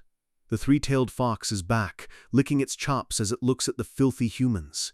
It roars, furious that they dare play around in its territory. Yun grits his teeth. He was so focused on training, he forgot about the forest master. Spurt! Blood sprays across the leaves as the fox attacks. Crunch! The fox's teeth sink into Unyun's shoulder, a sound that makes your skin crawl. Unyun doesn't scream. He uses his free hand to press his own acupoints, trying to numb the pain as his arm is literally torn apart. The words echo in his mind. I'm Wake. He remembers the pain from his first life, and his second. It never gets easier. I'm Weake. The co-workers are screaming in the background, but Unyun just keeps walking forward, ignoring the blood. He stares the fox in the eye, his gaze so intense it actually makes the monster pause. He reminds himself that this is his third time through this hell. The third regression has officially begun with a sacrifice. He wonders how his second life could have ended so badly. He remembers the moment he decided to become a cultivator after reaching his peak. But even after 100 years of training with the world's best master, he was still just trash. AAARGH! He lets out a roar of frustration as the fox bites down again. The others can only watch in horror as their manager is butchered. He tells himself it doesn't matter if it takes 1,000 or 10,000 years. He will not give up. The fox is impressed, laughing at the human who knows his place as a sacrifice. It moves in for a final bite, but Unyun whispers a promise. He'll keep feeding it until the day he becomes strong enough to kill it. Once I become stronger than you. The fox leaves them with a 7-day pass, leaping away into the trees. Unyun doesn't wait for his co-workers to help. He goes right back to swinging his sword, blood still dripping from his stump. Days pass. The cultivators show up and take his friends, just like before. Unyun doesn't eat, sleep, or rest. He just swings. Swoosh! Swoosh! On the 4th day, he stops. He bows deeply to the empty air and asks for a favor from the Sea Dragon King. The Dragon King appears from the shadows, intrigued by the mortal's boldness. Unyun points out that Miss O is a normal human who won't live past 100. He asks what the king's true intentions are. The king laughs, telling him not to worry. Once she takes his blood, she'll awaken spiritual roots and become immortal. Unyun seizes the moment. He asks if he and Kim can have a chance too, since they're from the same hometown. The king's smile disappears. I mean. Boom! A crushing weight slams Unyun into the dirt, making him cough up blood. The king walks over him, telling him never to give an opinion to a high-ranking cultivator again. He gives a chilling warning, he's the nice one. Others would have torn Unyun apart like an insect for even speaking. Thunder crashes as the Dragon King takes flight. Kim is watching the sky, terrified of the massive blue dragon disappearing into the clouds. The sun shines down on a forest that feels emptier than ever. Unyun turns his attention to the monocle sage, begging him to give the remaining co-workers a chance. The old guy laughs and pulls out a glowing blue pearl, a precious elixir that opens spiritual channels. Unyun's eyes gleam. So there is a shortcut to becoming a cultivator. The sage admits mortals can reach the peak through martial arts, but it takes too long. This elixir is much better. The sage gets bored and decides the rest are useless. He opens a portal to toss them out. Unyun and Kim are sucked into the dimensional rift once again. Unyun wakes up hanging from a tree branch, looking like a total mess. He recognizes the area, the southwestern route of the Yeon Kingdom. He remembers wandering this entire kingdom for over 100 years with young Hoon. He wakes up Director Kim, who is dazed and confused. The sky is beautiful, but our guy knows the blood that's about to be spilled on this soil. Kim is flustered, but after everything they've seen, he just accepts Unyun's lead. They head to Tiger Wall Castle, sell some herbs for a fortune, and buy a nice house. Same script, different life. Unyun teaches him the language, but this time he also teaches Kim the modified severing pulse blade technique. He watches Kim train, feeling a weird sense of disappointment. Kim achieves the 3 Blossoms Crown Peak in just 3 months. It took him years in the last life. Unyun realizes that even with 100 years of experience, he'll only ever be a first-rank warrior. He just doesn't have the juice. Kim is celebrating, shouting that he could even beat Unyun now. Unyun smirks. This Kim isn't the wise brother he knew in the last life. Mentally, this Kim is just a kid compared to Unyun, who is effectively his own grandfather in terms of years lived. He decides it's better if they don't hang out together this time. He hands Kim a massive book, The Record of Transcending Cultivation, and tells him they're going separate ways. Kim is devastated, asking if he did something wrong. He can't imagine surviving without Unyun. Unyun stares into the distance. The real reason? He remembers the depression and despair young Hoon felt after being crushed by the cultivators. It was the same in every timeline. He sees the vision of Kim fighting desperately and failing. He remembers Kim giving up on everything just to become a bottom-tier servant to a god. He's terrified that this life will end with the same tragedy. He can't bear to see his best friend's spirit broken one more time. He lies, saying he wants to travel alone to improve his own skills. Kim is begging him to stay. Unyun tells him he's a top expert now and has nothing to worry about. He's set him up for success. Kim is heartbroken, realizing he's losing his last connection to Earth. Unyun softens his voice and suggests they meet back at this house once every 2 years. After convincing the lonely director, Unyun finally walks out the door. He arrives at the 8 Stronghold Pavilion, a place where only the strongest are allowed to enter. He bows respectfully and requests a duel. The crowd starts whispering, "Who is this crazy kid?" The guards burst out laughing, mocking him for thinking a nobody can just walk in here. One guard lunges with a massive polearm, intending to kill him for the insult. Clang! Unyun draws his sword in a flash, and the heavy iron blade of the polearm is sliced in half like paper. The guard is frozen in terror. Unyun gives him a cold, predatory look. "Do I still look like a nobody to you?" Our boy is done playing nice. He's going to become a monster, one body at a time. The world doesn't care how hard you work if you aren't born with the right blood. But our boy is about to prove that a century of dying is the ultimate cheat code. Unyun arrives at the prestigious Palgyeonggak sect, where a polite lady invites him into the inner quarters.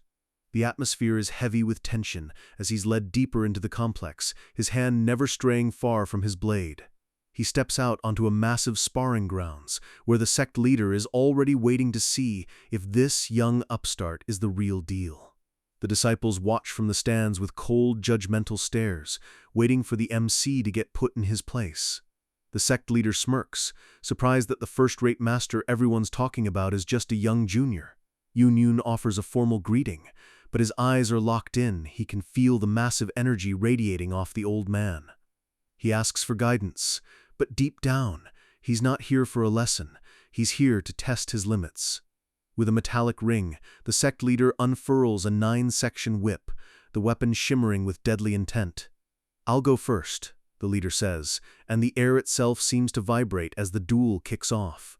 The old man lunges forward, his movements so fast they leave trails of dust in his wake.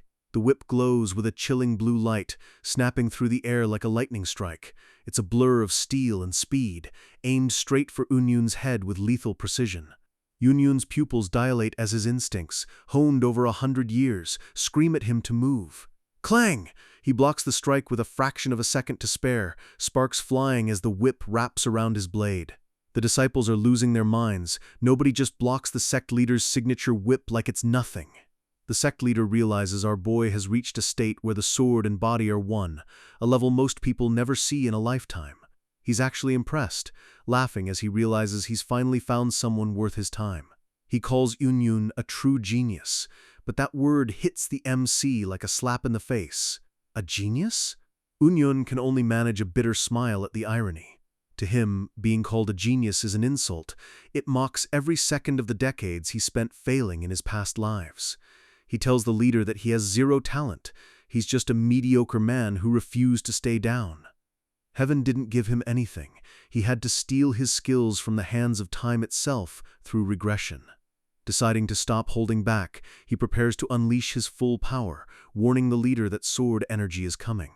He enters the first move of the douanier sword art, his posture shifting into something predatory.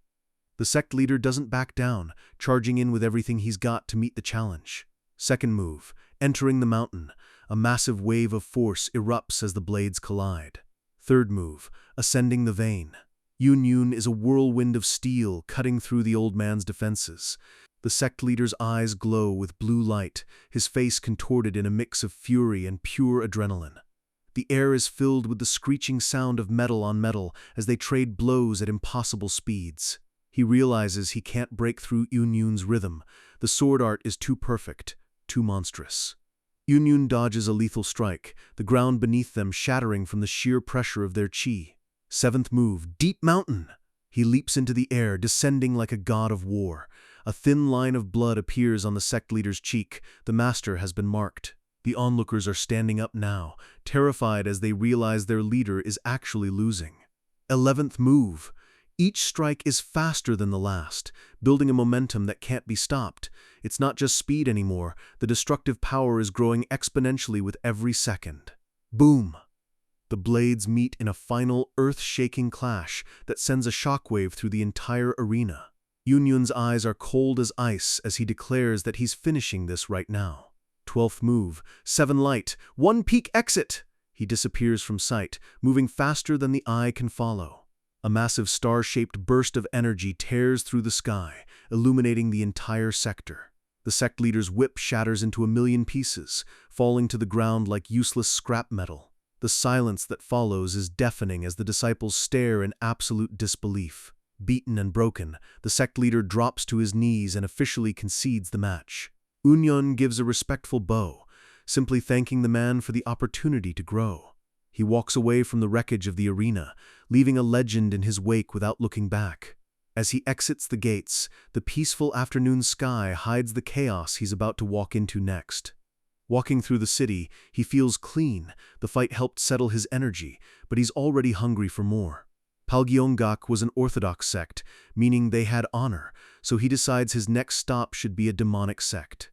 He's on a mission. He won't stop until he reaches the very top of the martial world. His goal is clear. He must reach the peak realm, the absolute limit of human strength. He heads deep into the mountains, where the most dangerous and lawless sects hide from the world. Over the next weeks, he duels his way through 4 more sects, winning some and losing others, but learning from every scar. Finally, he reaches the gates of the Hudangpa, a place known for being a den of murderers. The fight is brutal from the start. Yunyun blasts through their front line with zero hesitation. The sect's warriors are sent flying, crashing into the walls as Yunyun makes his way to the inner hall. One of the fighters groans in agony on the floor, his pride shattered along with his bones. The Hudangpa leader laughs, finding it hilarious that this famous junior actually dared to come to his doorstep. Yunyun stands over his defeated opponent, telling the old man that he's already learned everything he needs from their weak style. But the old man isn't alone.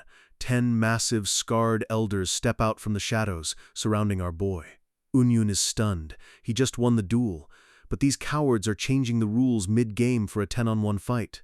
The leader just grins like a maniac, asking if Yunyun really expected honor from a bunch of villains. Yunyun warns them that if he spreads the word of their cowardice, their reputation will be ruined forever. The elders just chuckle, moving in closer. They've poisoned their blades and they don't plan on letting him leave alive. The leader leans back, telling Yunyun that the world will only know he died here. The details won't matter. 10 masters with poisoned weapons against 1 guy. The odds are impossible, and they know it. Yunyun's gaze sharpens as he realizes these people aren't just martial artists, they're absolute monsters. As the sun sets over the city, the common folk have no idea about the bloodbath happening in the mountains. Inside a local tavern, the sounds of laughter and clinking glasses fill the air. The patrons are gossiping about that crazy young master who went to duel the Hudangpa. They talk about him in the past tense, certain that no one survives a run-in with an evil sect like that. An old man sighs, saying that young people always think they're invincible until the world humbles them. They're convinced he's already been buried in an unmarked grave by now. But then, the heavy thud of a blood-soaked boot hits the floorboards of the tavern. The waiter turns around to welcome the guest, but the words die in his throat. It's Yunyun, drenched in blood, eyes hollow with exhaustion, looking like he just crawled out of hell. The entire tavern goes silent as he asks for a simple bowl of noodles, his voice raspy and cold. He walks through the crowd, and people scramble to get out of his way, terrified of the literal aura of death surrounding him. He's thinking about how close he came to dying. Those crazy bastards really pushed him to the edge. It wasn't just the 10-on-1 ambush. The cowards actually used lethal poison on every single one of their blades. Lucky for him, he spent a past life as a top-tier medic, otherwise he'd be a corpse on that red carpet right now. He stares into space, still replaying the moments where he had to become a monster just to survive. Flashback to the fight, the elders closed in, thinking they had the easy kill. Unyun just smirked. This was exactly the kind of life-or-death pressure he needed to grow. He accepted the absurd duel, challenging all 10 of them to come at him at once. The elders roared as they charged, a chaotic mess of spears and swords aimed at his heart. That was the moment the real fight started. No more rules, just pure survival. He looks down at a fallen elder, thinking about how he had to pop every stimulant and antidote in his bag just to stay standing. The sect leader had screamed for his head, desperate to kill the bastard who was slaughtering his best men. The entire sect joined in, forming a battle formation and charging with everything they had left. Unyun fought like a wild beast, his sword a blur of red as he tore through their ranks. Back in the present, the tavern patrons watch him eat in stunned silence, realizing they are looking at a living legend. Flashback finish, he survived, leaving the leader dead and crippling every survivor so they could never seek revenge. He finishes his meal, the simple act of eating noodles feeling like a victory after such a brutal day. His heart is still pounding from the stimulants. He knows he won't be able to sleep for days after that rush. He grabs his sword and leaves a coin on the table, already planning his next duel with an orthodox sect. He walks back out into the night, his silhouette vanishing into the shadows of the city. The stories say the young master didn't even rest. He just ate and went straight to the next fight. The entire city of Seogyeong is buzzing. People can't stop talking about the madman who conquered the demonic sect. He's seen everywhere, dueling masters under the moonlight, his legend growing with every victory. And so, the people give him a name that will echo through history, the infinite fighting monster, Seo Unyun. But the MC still feels the weight of his mediocrity. To him, the pinnacle still feels infinitely far away. He believes he must stay on the edge of life and death constantly, or he'll never overcome his lack of talent. If you aren't born a genius, you have to become a madman. That's the only way to catch up to the heavens. He scours the entire kingdom, fighting multiple times a day, refusing to let his blade go cold for even a second. 5 years pass in a flash of blood and training. Kaboom! A massive explosion of earth and stone signals that Unyun has reached a whole new level of power. He's testing the 14th form of his sword art, manifesting a chi mountain that defies the laws of physics. His energy is as heavy as a mountain, and his intent is as vast as the heavens themselves. But using sword thread puts a massive strain on his mind. He grits his teeth, his face contorted in pain. He forces himself through it, knowing that if he stops now, he'll never reach the geniuses who were born for this. Suddenly, he's intercepted mid-air, a familiar presence blocking his path with a single hand. In an instant, his entire sword thread technique is shattered like glass. Unyun is slammed into the ground, the impact leaving a massive crater in the mountainside. He gasps for air, shocked that all his hard work was undone with a single effortless strike. A figure walks through the dust, laughing at him. It's Kim Young-hoon, and he's clearly on a completely different level. Kim smirks, telling Unyun that while he's improved, he's still clumsy compared to a true master. Unyun looks at him with a mix of respect and deep-seated frustration. This is what true, God-given talent looks like. Kim notes that Unyun has completely transformed in 5 years, reaching a level most could only dream of. But Unyun's hand is shaking. Despite all his fighting, he's still stuck in the top-tier realm, unable to break through. Talent is a cruel joke. He stares at the ground, realizing that no matter how much he regresses, his starting point is always the same: 0.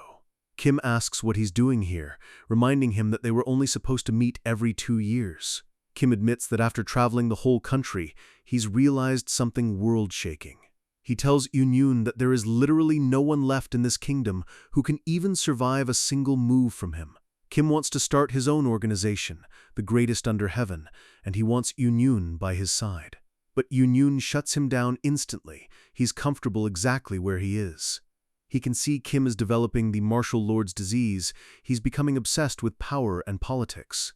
Kim tries to persuade him, promising him guidance duels anytime he wants if he just joins up. Unyun doesn't care about the offer. He's had enough guidance in his past lives to last 10 lifetimes. What he needs isn't a teacher, it's real combat where his life is actually on the line. He remembers the advice of the brother Kim from his past life. Once you reach the top tier, you must find real battles. So in this timeline, he decides to just watch Kim from a distance and stay on his own path. He walks away once more, continuing his endless, lonely journey toward the pinnacle. And so, 20 more years pass in the blink of an eye. The once young warrior is now an old man, standing before a quiet temple in the pouring rain. A figure appears in the doorway, noting how pale and haggard Eun-hyun looks after all this time. Eun-hyun has grown a thick beard, his face lined with the weight of decades of struggle and disappointment. He's finally realized the bitter truth. His talent wasn't just low, it was abandoned by the heavens themselves. Even after training endlessly, he sits before Kim, still unable to break through to the next realm. He admits his understanding of the sword is better than anyone's, but he still can't last 3 moves against a true peak master. Kim finds it strange. It defies all logic for someone with Eun-hyun's experience to be this stuck. He tells our boy that with his level of combat experience, he should have reached the peak decades ago. Eun-hyun just laughs a hollow, tired laugh. This is the reality of his talent. He's the man that God forgot to give a chance. His body is failing him. A trickle of blood runs from his nose as the strain of his training catches up. He's pushed himself to the limit of being able to maintain sword chi for half a day, but it's not enough to see the path. Kim hands him a thick red book, hoping this will finally be the key he needs. It's a record of everything Kim learned from fighting the cultivators, the gods that mortals aren't supposed to touch. Eun-hyun is shocked by the sheer volume of information Kim gained just from escaping a fight with them. Kim looks out at the storm, warning him that cultivators are basically natural disasters in human form. Eun-hyun takes the manual, promising to keep it safe and pass it on to future generations. Kim prepares to leave, heading back out to hunt the gods once again, hoping they'll meet alive one more time. But before he goes, he gives Eun-hyun one last hint for reaching the peak. Imprint every bit of space around you into your mind. Eun-hyun is confused. He's supposed to memorize every single detail of the scenery around him? Kim explains that you have to take what you only do in the heat of battle and make it your permanent state of being. Eun-hyun feels like his head is going to explode just thinking about it, maintaining sword chi and total spatial awareness 24/7. He fears his mind will literally shatter under the cognitive load if he keeps this up. But he trusts Kim. If the strongest man under heaven says this is the way, he has to try it. From that day on, he tries to remember every rock, every leaf, and every shadow that enters his view. He walks through crowded cities, his brain working overtime to process every single movement in detail. He spends years in the forests, trying to map out the entire world in his head as he moves. 5 years later, he's a physical wreck, gasping for breath as he struggles to maintain the mental strain. He feels dizzy constantly. Perceiving all that information is a task no ordinary human was ever meant to do. Now it's not just vision. His hearing has evolved too, picking up every rustle of grass and breath of wind. He wonders if he can even fight in this state, or if there are even any sects left to challenge. For 30 years, he's traveled every inch of the kingdom, dueling everyone from masters to minor disciples. He's run out of masters to fight, so now he makes a living as a bounty hunter, slaughtering bandits for coins. He has to survive ambushes while in a permanent state of vertigo, wondering how much longer he can last. A group of bandits finds him in the woods, thinking they've caught a weak old man off guard. The bandit leader spits on the ground, telling Eun-hyun that he's as good as dead. Eun-hyun just sighs, his body swaying as he prepares to walk the only path he's ever known. A spray of blood erupts as he cuts through them with clinical efficiency, even through the haze of his dizziness. Another 15 years pass. An old, scarred warrior asks the question we're all thinking, did you survive? It's Kim Young-hoon, and he looks just as battle-worn and scarred as our protagonist. Eun-hyun has been back in this life for 45 years now. His senses are so sharp they've become a burden. He can perceive everything about a bowl of tea, from its temperature to the exact placement of every ripple. But the one thing he still hasn't achieved is the one thing he wants most. He still hasn't become a master at the peak realm, and the realization is eating him alive. Kim tells him that the cultivators are hunting him now. They set a trap, and he barely made it out. Kim actually managed to cut a god's cheek, which is a miracle in itself, but he knows he's reached his limit. He's frustrated because even at his level, he still can't beat a Judgment Stage Taoist in a real fight. Kim wonders if this extreme state he's reached is actually the end of the road for any mortal. He suspects that martial arts alone can never defeat the gods, no matter how much you train. For a moment, Yun sees a reflection of his own struggle in the strongest man in the world. Kim has a talent from heaven, and Yun has a talent abandoned by it, yet both are hitting the same wall. They are polar opposites, yet they look exactly the same in their shared despair. It's infuriating to have come so far and still have no clue why the next realm won't open its gates. Kim suggests a sparring match for old time's sake, and Yun agrees. It's the best thing he's heard in years. The moon shines bright over the courtyard as two of the world's greatest warriors prepare to clash. The forest is quiet, waiting for the storm to break. Karakum! The explosion of chi is so massive it lights up the night like day. Yun is blasted back, coughing up blood and demanding to know why he still can't break through. Kim is confused too. By all accounts, Yun should have been a peak master a long time ago. He finds the whole situation bizarre. Even with zero talent, the sheer amount of work Yun put in should have been enough. Kim pauses, thinking that maybe what our boy is missing isn't skill, but a trigger. He's talking about something like pure desperation, a driving force to push past the limits of physical talent. Yun snaps, screaming that he's wielded a sword for 50 years. How much more desperate can a man get? Tears of pure rage and frustration fill his eyes. He's risked his life every single day just to escape being mediocre. He's activated every meridian. He holds his sword even while he sleeps. He's given his entire existence to this.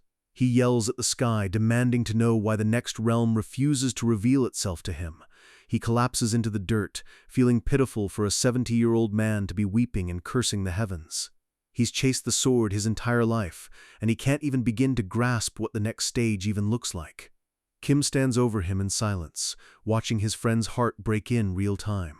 Suddenly, Kim moves his blade, carving something into a nearby tree with blistering speed. He's devised a new technique just for Yun, a way to compensate for his shortcomings. Mountain King's martial art and moon-crossing step, Kim leaves it behind as a final gift before disappearing. 5 more years pass, the autumn leaves turning red as Yun reaches the end of his lifespan. It's been 50 years since he returned to this life, and he can feel that his time is almost up. He wonders if Kim is already dead, thinking that perhaps this was just the fate the heavens set for both of them. He's finally at peace with the fact that he went as far as a man with his talent possibly could. But then, a familiar voice tells him to stop spouting bullshit. It's Kim Young-hoon, or what's left of him, covered in blood, coughing and wheezing as he collapses. Yun panics, rushing over to help, but Kim's condition is way beyond what any medical tools can fix. Suddenly, a massive explosion of light and force rocks the area, sending them both reeling. Yun looks up and freezes in horror. Kim Young-hoon is missing both of his arms. Kim yells at him to look. That crazy cultivator bastard is still chasing them after Kim blasted his arms off. Despite the gore and the missing limbs, Kim is laughing like a madman, ecstatic that he actually hurt a god. He saw it with his own eyes, the realm beyond the 5-path core, the place no mortal is ever supposed to reach. Yun stares at his friend in absolute shock, realizing that while he was waiting to die, Kim Young-hoon just rewrote the laws of the world. A man's life's work isn't measured in years, but in the power he leaves behind, and Kim Young-hoon is about to leave a crater that proves he was a god among men. Yun's eyes nearly pop out of his head as he realizes he's looking at Gang-chi, the legendary condensed energy of a true master. With 0 arms and a dying body, Kim launches the blue sphere of energy, claiming this was enough to rip the arm off a high-level cultivator. Kaboom! The energy hits with the force of a nuke, completely vaporizing everything in its path. Yun can only watch in awe from the air as a massive cloud of dust swallows the landscape. This is the peak of mortal martial arts. But then reality hits him. He looks down at the destruction with a face full of pure heartbreak. That was his mansion! The home he spent 50 years of blood, sweat, and limitless fighting to build is now nothing but tinder and ash. Kim Young-hoon doesn't care about the house. He's laughing like a maniac, because he's finally entrusting his entire legacy to Yun. Unyun's rage at his destroyed home flares up for a second, but he quickly calms down, realizing he's witnessing history. The three-story building he loved is gone, erased from existence as if it were never there. He's just glad he sent the servants away earlier, or hundreds of people would have been turned into red mist in a heartbeat. He studies the wreckage, seeing the deep sword marks left behind. The Gongqi wasn't just raw power, it was condensed sword force. They fall through the sky. Unyun realizing that Kim reached the legendary Five Energies realm to pull off a move that insane. Kim smirks through the blood, thinking that with this power he might actually be able to look those arrogant gods in the eye. "Brother, you're falling!" Unyun screams, reaching out as they plummet toward the autumn forest. Crash! They slam into the earth, sending a massive cloud of dirt and leaves into the air. Debris rains down in the aftermath, the quiet of the forest returning with a heavy, ominous feeling. In the center of the crater, Kim whispers his final request. "Remember the 9 stances I told you? Remember them well." He coughs up blood, begging Unyun to pass down his martial arts before his light finally fades out. Unyun desperately tries to get him to stop talking, his face twisted in grief as he realizes his best friend is slipping away. Suddenly, a voice echoes from above. A cultivator in blue robes stands on a branch, calling Kim an extreme monster. The god stares down with cold indifference, telling Unyun to step aside because Kim has committed a grave crime against their clan. Unyun's gaze turns murderous. He asks if this god really came all this way just to punish a dying man. Knowing he can't win a direct fight yet, Unyun grabs Kim's body and sprints through the woods at full speed. The cultivator doesn't even move, mocking Unyun's useless act and wondering if Kim ever told him about their clan's power. He decides to turn their escape into final entertainment, unleashing a swirling vortex of dark, purple energy. Unyun huffs as he runs, his heart sinking as he senses something horrific rising behind him. Gruel! A horde of Jiangshi, undead corpses with glowing eyes and fangs, bursts out of the shadows, hungry for flesh. "Damn it, what a mess!" Unyun curses as the zombies swarm the forest, their shrieks echoing through the trees. The cultivator laughs, finding the nickname Extreme Monster unique, but he's ready to end the show. Unyun is pushed to the limit, carrying the limitless battle demon, while being chased by a literal army of the dead. He begs Kim to stay conscious, even though he can feel the body on his back growing colder by the second. A Jiangshi leaps at them with a blood-curdling scream, its claws reaching for Unyun's throat. Bam! Unyun doesn't even slow down, delivering a brutal kick that sends the zombie's head spinning. He plows through the horde, but for every one he knocks down, 10 more take its place. He groans in exhaustion, complaining that Kim, the one with regenerative powers, should be the one carrying him. The chase is relentless. Unyun grits his teeth, running until his lungs feel like they're on fire. Day turns to night, and still the thud of his boots and the moans of the dead are the only sounds in the dark. He's gasping for air, his vision blurring as his 70-year-old body begins to fail him. He reaches the edge of a massive cliff, looking down at the drop with a sense of total desperation. The cultivator floats down, impressed that a mere mortal managed to hold out for 3 days and nights, but the game is over. Unyun's legs are shaking so hard he can barely stand, and the god tells him he doesn't need to run anymore. The cultivator points out the obvious. The man on Unyun's back is already dead. Unyun drops to his knees on the cliffside, admitting that even a child could tell Kim is now a corpse. The god is confused. Why run? He only wants Kim's head, so Unyun could have just ditched the body and saved himself. Unyun starts laughing, a low, creepy chuckle that catches the cultivator off guard. The god's eyes narrow. He doesn't understand why a man at the end of his rope is finding this funny. Unyun draws his blade, reciting the names of the techniques Kim taught him over the decades. He looks at Kim's body, declaring that this man wasn't just a friend, he was his hometown brother and his master. "If you want his head," he roars, pointing his sword at the god. "You'll have to take mine first." The cultivator's face goes blank, his patience finally snapping at the mortal's defiance. He calls them all bastards, wondering if Unyun is acting bold out of ignorance or pure hopelessness. He decides to show them a pain more terrifying than death, conjuring massive purple hands from the ether. The spirit hands reach out, their power distorting the very air around them. Unyun feels a sudden surge of energy behind him and spins around, his eyes wide with shock. He realizes with horror that the spirit hands weren't aiming for him at all. Kim Young-hoon's corpse suddenly stands up, its movements jerky and unnatural. Yoon watches in absolute agony as his master's body begins to mutate, muscles bulging and fangs growing. The god calls Kim a worthless criminal and decides to use him to punish Yoon for his arrogance. "You vicious bastard!" Yoon screams, his soul crushing at the sight of his brother being desecrated. The cultivator gives the order, "Kill the one you call your disciple with your own hands." The Jiangshi Kim lets out a roar that shakes the very foundations of the cliff, all humanity gone from his eyes. He lunges at Yoon, his speed boosted by the cultivator's dark magic. Yoon is weeping, screaming at the god for desecrating a hero's soul like this. The cultivator just watches with a smug, bored expression, enjoying the tragedy he's created. Kim's corpse is a blur of purple energy, swinging at Yoon with enough power to shatter bone. Luckily, the zombie can't use the advanced martial arts Kim knew in life, it's just raw, mindless power. But even mindless power is too much. Yoon struggles to parry, feeling his strength draining with every clash. "Damn it!" he grunts, his sword vibrating so hard it's nearly slipping from his hands. He realizes that pointing his sword at Kim is the ultimate sin, but he has no choice left.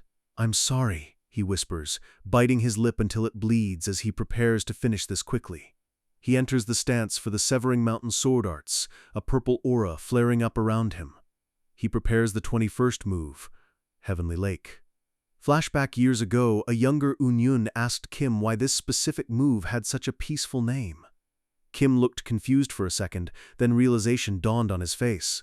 He mentioned it reminded him of the Heavenly Lake on Baekdu Mountain back in Korea. He laughed, thinking that maybe someone else from their world created the technique. They shared a rare moment of peace, laughing under the vast open sky of their new world. Heavenly Lake. The scene shifts to a mental image of a massive, still lake that reflects the entire world but never changes itself. Yoon realizes the sky in the mantra is his opponent, and he must become the lake. As the Jiangshi Kim strikes, Yoon moves with the stillness of water, absorbing the impact. Flash! A burst of light erupts as the technique connects, the energy of the zombie being redirected. Heavenly Lake absorbs the opponent's power and bounces it back as a devastating reaction. It's a move custom fit for a master of meridians like Yoon, turning his weakness into a shield. He knows he can't leave the corpse intact, or the cultivator will just keep using his brother as a puppet. He draws his sword fully, pouring every single move of the Severing Mountain style into one final assault. First move. Over the mountain! He cuts through the air like a streak of lightning. He hits with surgical precision, aiming to dismantle the zombie's physical form. Second move. Third move. He's a whirlwind of steel, moving faster than he ever has in 70 years. Slash! Crash! The ground erupts as he unleashes the fourth, fifth, and sixth moves in one breath. The Jiangshi Kim screams in pain as its gray flesh is torn apart by the relentless barrage.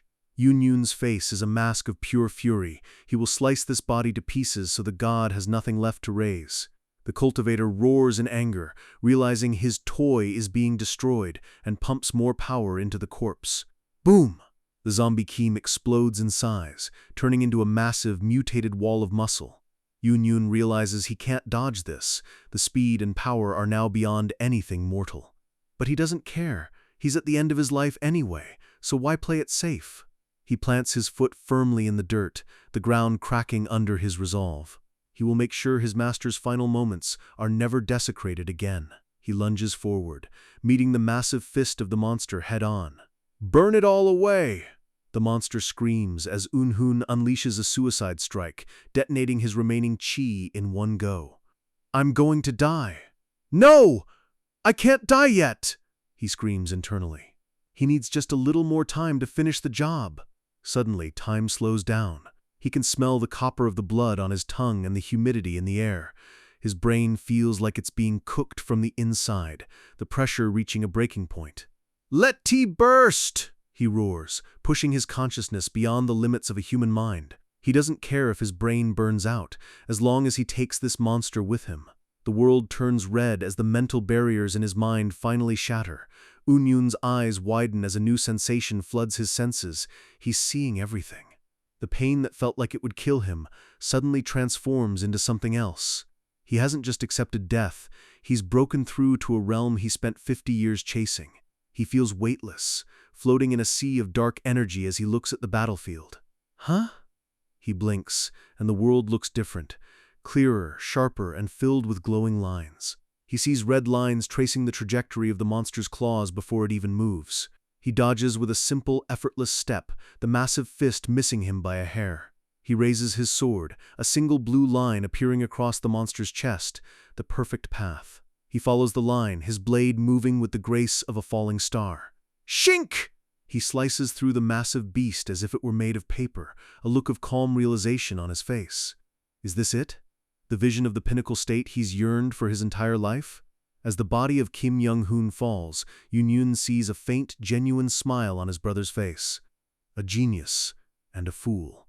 Two extremes who were more alike than anyone knew. They were both just men desperately struggling against the fate the heavens tried to force on them. Flash! A final massive explosion of red light consumes the entire cliffside. In the end, there are no geniuses or fools, just those who died fighting, and those who will carry on the struggle. Yoon sees the spectral image of the young, smiling Kim Young-hoon one last time. Do you intend to end it like this? A voice whispers in the void. Thud. A foot hits the ground as Yoon's soul is pulled back into the cycle. Of course not! The 15th move. He's descending from the sky, his robes fluttering as he prepares to hit the ground of a new life. Crash! The impact is massive, dust and chi erupting everywhere as the timeline resets. Endless mountains. The dust settles, and Yoon realizes that Life 3 has finally reached its conclusion. The cultivator screams in the distance, but his voice is fading away into the mists of time. His brother's body is safe now. No god will ever be able to desecrate it again. Rest in peace, Master, Yoon whispers as his consciousness fades into the black. And I. He finally reached the state he longed for, but he's not done yet. He concludes the life he persistently challenged, ready to take everything he learned into the next one. The black snake bites its tail, the cycle begins again. Welcome to the fourth life. Yoon's eyes snap open, the sun blinding him as he wakes up on the familiar green grass. He looks at his hands. They're young again. He's back on day 1, the workshop trip reset once more. He remembers everything. He resisted until the very end and brought his rewards back with him. He clenches his fist, a small smirk playing on his lips. He finally has it. Finally! He roars at the sky, his voice echoing through the forest. I've reached the pinnacle! He has the state he yearned for his entire life, the experience of a century in the body of a 30-year-old. A familiar, annoying voice calls out, Hey, Assistant Manager CO! It's Jeon Myung-hoon, the office bully, stomping over and calling him a crazy bastard. Yoon doesn't even look at him. He can see a thin red line leading straight from Jeon's shoulder. Jeon swings a wide, clumsy punch, but Yoon just leans back, dodging it with millimeters to spare. Even with his eyes closed, Yoon can see exactly where the next move is going to be. In his last life, he avoided these attacks using prediction, but this is different. This is precognition. He is literally seeing the future play out in red and blue lines. He realizes now why a group of masters could never beat a single master at the pinnacle. The gap in perception is just too wide. His eyes glow with a piercing blue light as he decides to test his new sight. The blue lines lead to Jeon's weak points, the optimal paths for an instant knockout. Red lines for defense, blue lines for offense. He's playing the world like it's a video game. Jeon looks like a joke now. So many weak points are being revealed it's almost sad. But then a sharp pain shoots through his head, and a drop of blood falls from his nose. Damn it, it hurts! He groans, clutching his head as his brain feels like it's catching fire. Jeon screams another insult, charging in blindly while Yoon is distracted by the pain. Hu hap! Without even looking, Yoon delivers a perfect slap to the back of Jeon's neck, dropping him instantly. The rest of the office staff rushes over, horrified that their weak coworker just folded the manager like a lawn chair. Yoon ignores them, still holding his head as the sight continues to overload his nervous system. One of the female coworkers walks up, asking if he's okay, her voice full of concern and confusion. He takes a deep breath, wiping the blood from his nose. The pain is unbearable after just a few seconds of use. He calms his panicked colleagues down, assuming his role as the only one who knows what's going on. He leads them to a nearby cave, builds a fire, and feeds them berries like he's done in every other life. As they fall asleep around the fire, Unyun finally has a moment to think in the quiet of the night. The moon is high, and he steps out into the forest to begin his training. He picks up a simple wooden branch, the rough bark feeling familiar in his grip. He swings the stick with a series of sharp whistles, his movements fluid and terrifyingly fast. With one swift motion, he cuts a falling leaf perfectly in half with nothing but a blunt piece of wood. He realizes his brain is assigning colors to the paths he's precognating, turning combat into a visual map. With this sight, he can read every movement and strike with 100% accuracy. He remembers Kim calling this an imitation of the pinnacle back in the last life. By maximizing his 5 senses, he's forcing his brain to calculate the optimal fighting path in real time. "This is incredible," he whispers, looking at the web of blue lines extending from his branch. The wind howls through the trees, mirroring the storm of power growing inside him. He stands alone in the dark, a master of a world that doesn't even know he exists yet. He closes his eyes, visualizing the battlefield and the enemies he knows are coming. He imagines being surrounded by dozens of warriors, all charging at once with lethal intent.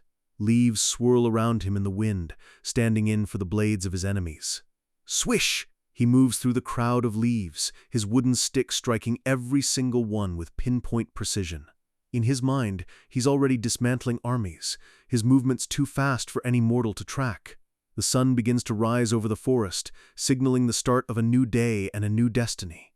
Unyun laughs, his face wet with sweat and exhaustion. He's finally done it. "I, too, am a master at the pinnacle," he declares, standing over the fallen leaves.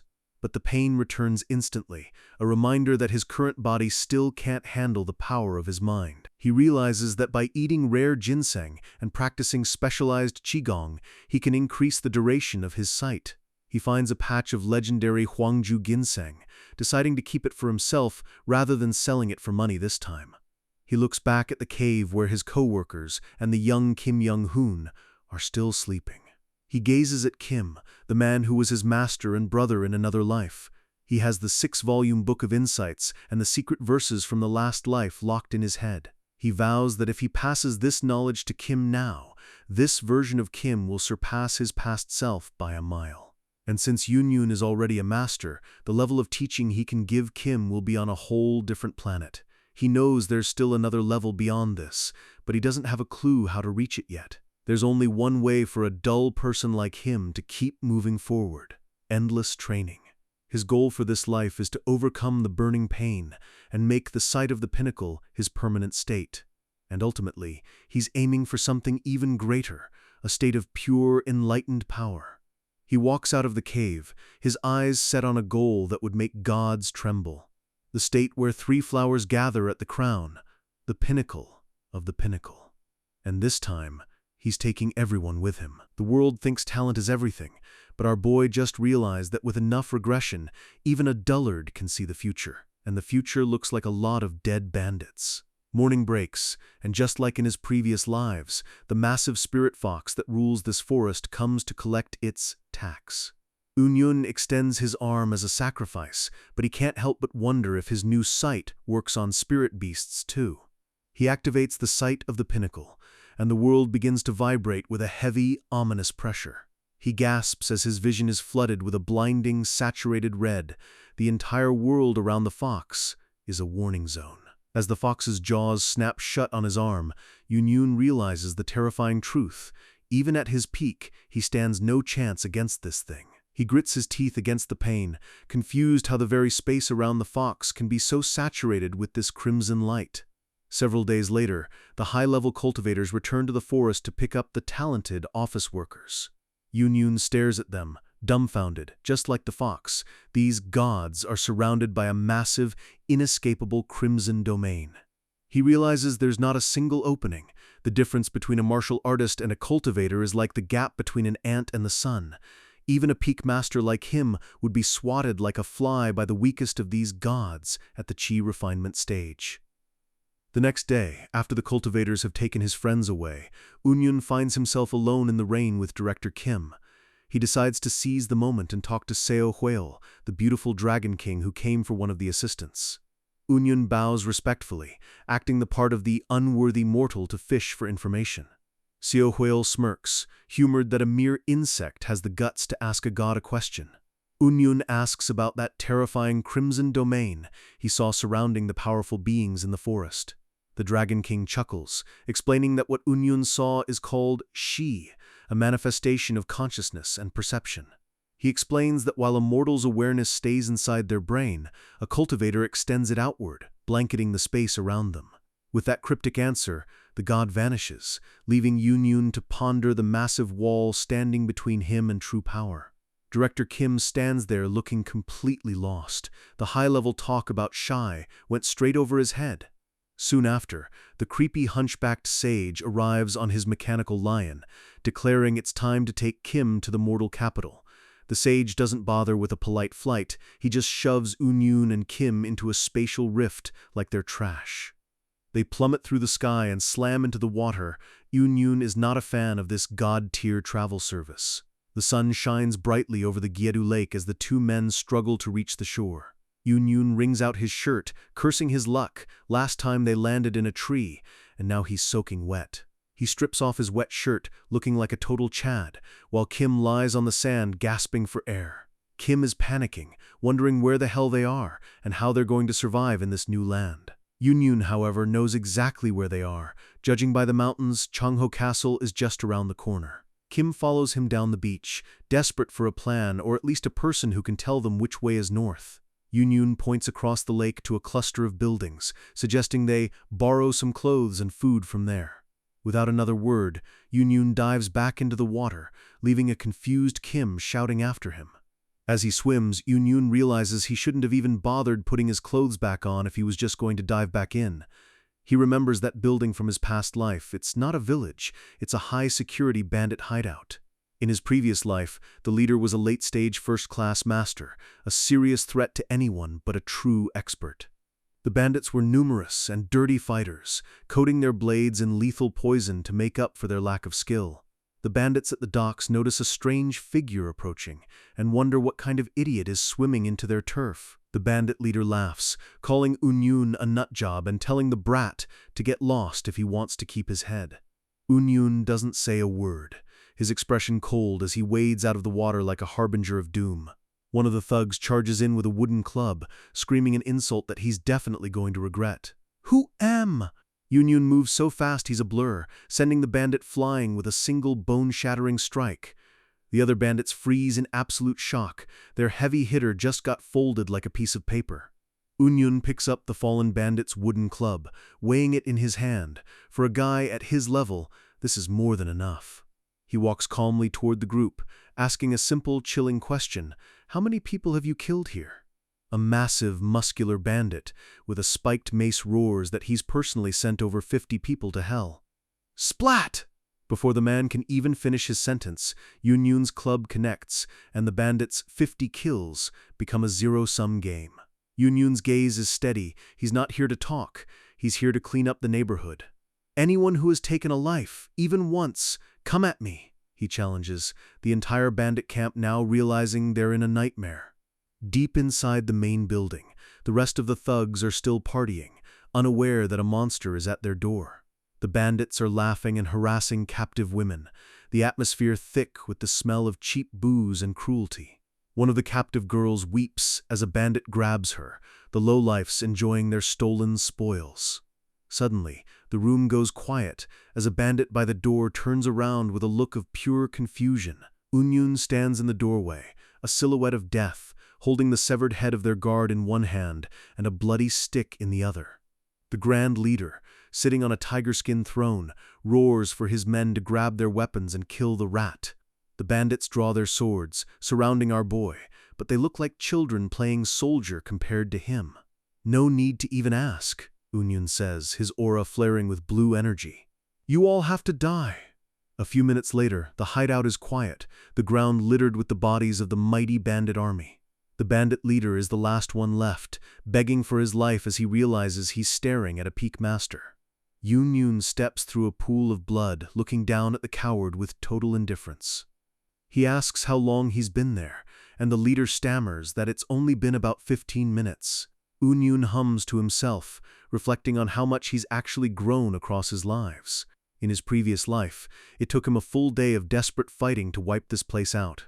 Back then, he had to use fire, poison, and hit-and-run tactics just to survive the night. But this time, it only took 15 minutes, and all he needed was a blunt wooden stick. The leader begs him to wait, promising to show him where the hidden treasure is if he spares him. Shink! Unyun doesn't hesitate, ending the man's life with a final, decisive strike. He already knows where the stash is. After all, he's been here before. He picks the lock on the treasure room, hearing the satisfying click of a job well done. The townspeople realize they're free, shouting their thanks to the great hero who saved them. They all drop to their knees in gratitude, but Unyun just stares at them, feeling more like a demon than a hero. He looks away, the weight of his 100 years of violence making it hard to accept their praise. A village elder begs for his name so they can repay the favor and tell the world who their savior was. Unyun scratches his head, trying to think of a name that fits a man who has died 3 times already. He settles on a title that will soon strike fear into the hearts of every villain in the land. Limitless Battle Demon, he says with a smirk. That is his name now. With a pocket full of bandit gold and a heart full of ambition, Unyun is ready to build a new future under the clear blue sky. He and Kim row across the lake, using the bandits' money to forge papers and buy a massive mansion in the castle city. Unyun spends his days training Kim, teaching him everything from how to read to how to break a man's ribs. 2 months pass in the blink of an eye. Kim sits in deep meditation, glowing blue lotuses manifesting around him as he breaks through his limits. Unyun watches from the sidelines, slightly disheartened by how fast a true genius can grow with the right teacher. Some people spend lifetimes trying to reach the peak, but with Unyun's guidance, Kim is skipping the line entirely. Unyun congratulates him. Before Kim even mastered basic literacy, he's already reached the Three Blossoms realm. Kim is amazed at his own talent, finally realizing that he was born to be a legend in the martial world. Unyun realizes that in all his lives, he's never actually had a fair duel with Kim. He was always the student. He tightens his grip on his sword, wondering if the gap between them has finally narrowed. It's a battle of the ages, the peak master versus the man who just entered the Three Blossoms realm. Shall we duel?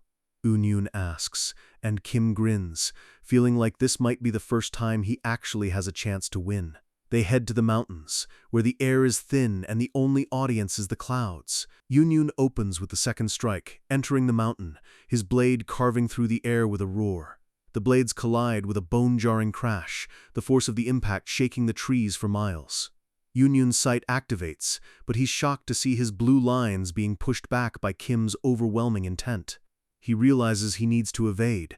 Kim's power is growing mid-fight, his talent reacting to the pressure. He hesitates for a second. If he keeps backing up, he'll lose the momentum and the match. A fire of pure competitiveness ignites in Unyun's eyes. He refuses to lose to talent again. He knows this is his last chance. Once Kim grows any further, he'll be a god that Unyun can't even look at. They clash again, sparks flying as their faces are inches apart, both of them pushing their chi to the breaking point. Boom! A massive shockwave erupts as they trade blows, the ground beneath them turning to dust. Unyun grunts in pain, realizing that Kim is an anomaly, a man standing on the edge of a realm mortals aren't meant to see. He reaches for a hidden tool on his wrist, a series of needles designed to disrupt chi flow. He's putting everything on the line, throwing the needles with lethal precision to break Kim's rhythm. Kim's eyes widen in surprise as he's forced to defend against the sudden, dirty tactic. Yes! Unyun thinks as he sees the opening, his sword surging forward to end the fight. He has more combat experience than any living man, and for a split second, he thinks he's won. Kaboom! Kim unleashes a burst of energy so violent it throws Unyun back like a ragdoll. Kim smirks, his aura shifting as he prepares to show Unyun the true power of the Three Blossoms. Unyun's instincts scream at him to run. Every sense in his body is flashing red with a warning of imminent death. Something big is coming, a move so powerful it could rewrite the map of the mountain. Kim raises his blade, condensing all his energy into a single, shimmering point of blade force. He roars as he swings, a massive pillar of white energy tearing through the forest toward Unyun. Unyun's pupils shrink. He knows that if he takes this head-on, he'll be sliced into a million pieces. But he isn't a coward. He's the limitless battle demon, and he has a technique of his own. He prepares the severing mountain sword art, the peerless style created by Kim himself in another life. "Empty Valley Echo!" he screams, unleashing a wave of energy that mirrors the force of a falling mountain. The two powers collide in a blinding flash of blue and white light, the trees around them disintegrating instantly. Dust and debris fill the air as the mountain itself seems to groan under the stress of the battle. A silhouette stands in the dust, breathing heavily but still standing tall. It's Kim. Unyun is gasping for air, shocked that Kim managed to withstand his ultimate counterattack. He looks down at his hand and sees only the hilt of his sword. The blade has been shattered into pieces. Kim laughs, impressed by Unyun's skill, but Unyun knows that a broken weapon is a definitive defeat. Unyun sheathes his broken hilt, telling Kim not to worry. This was the last time he'll ever be able to win against him anyway. He looks into the distance, a bitter acceptance settling into his heart. He won't be able to surpass this version of Kim Young-hoon until his next life, if there even is one. He tells Kim he has a special gift for him, heading back into the mansion to retrieve something hidden. He hands Kim a stack of blue books, the legendary record of martial arts surpassing through cultivation and leaps. Kim takes them with reverence, realizing this is a fated encounter that will change the course of his life. Kim dives into the books, devouring all 6 volumes as he masters the secrets within. 4 months pass as the two men follow their own paths. The mansion is quiet, a place of peace in a world of growing chaos. Unyun returns home with a hefty bag of bounty money, calling out for brother Kim with a smile. He finds the room empty, a single book lying open on the rug as if its reader just vanished into thin air. There's no sign of a struggle, but Unyun can feel that Kim has left the house entirely. Suddenly, a dark, purple aura manifests behind him, and Kim's face appears with a sinister, mocking grin. Unyun spins around in a panic, but it was just a high-level presence concealment technique Kim learned from the manual. He's stunned. He's a peak master, yet Kim managed to stand right behind him without being detected.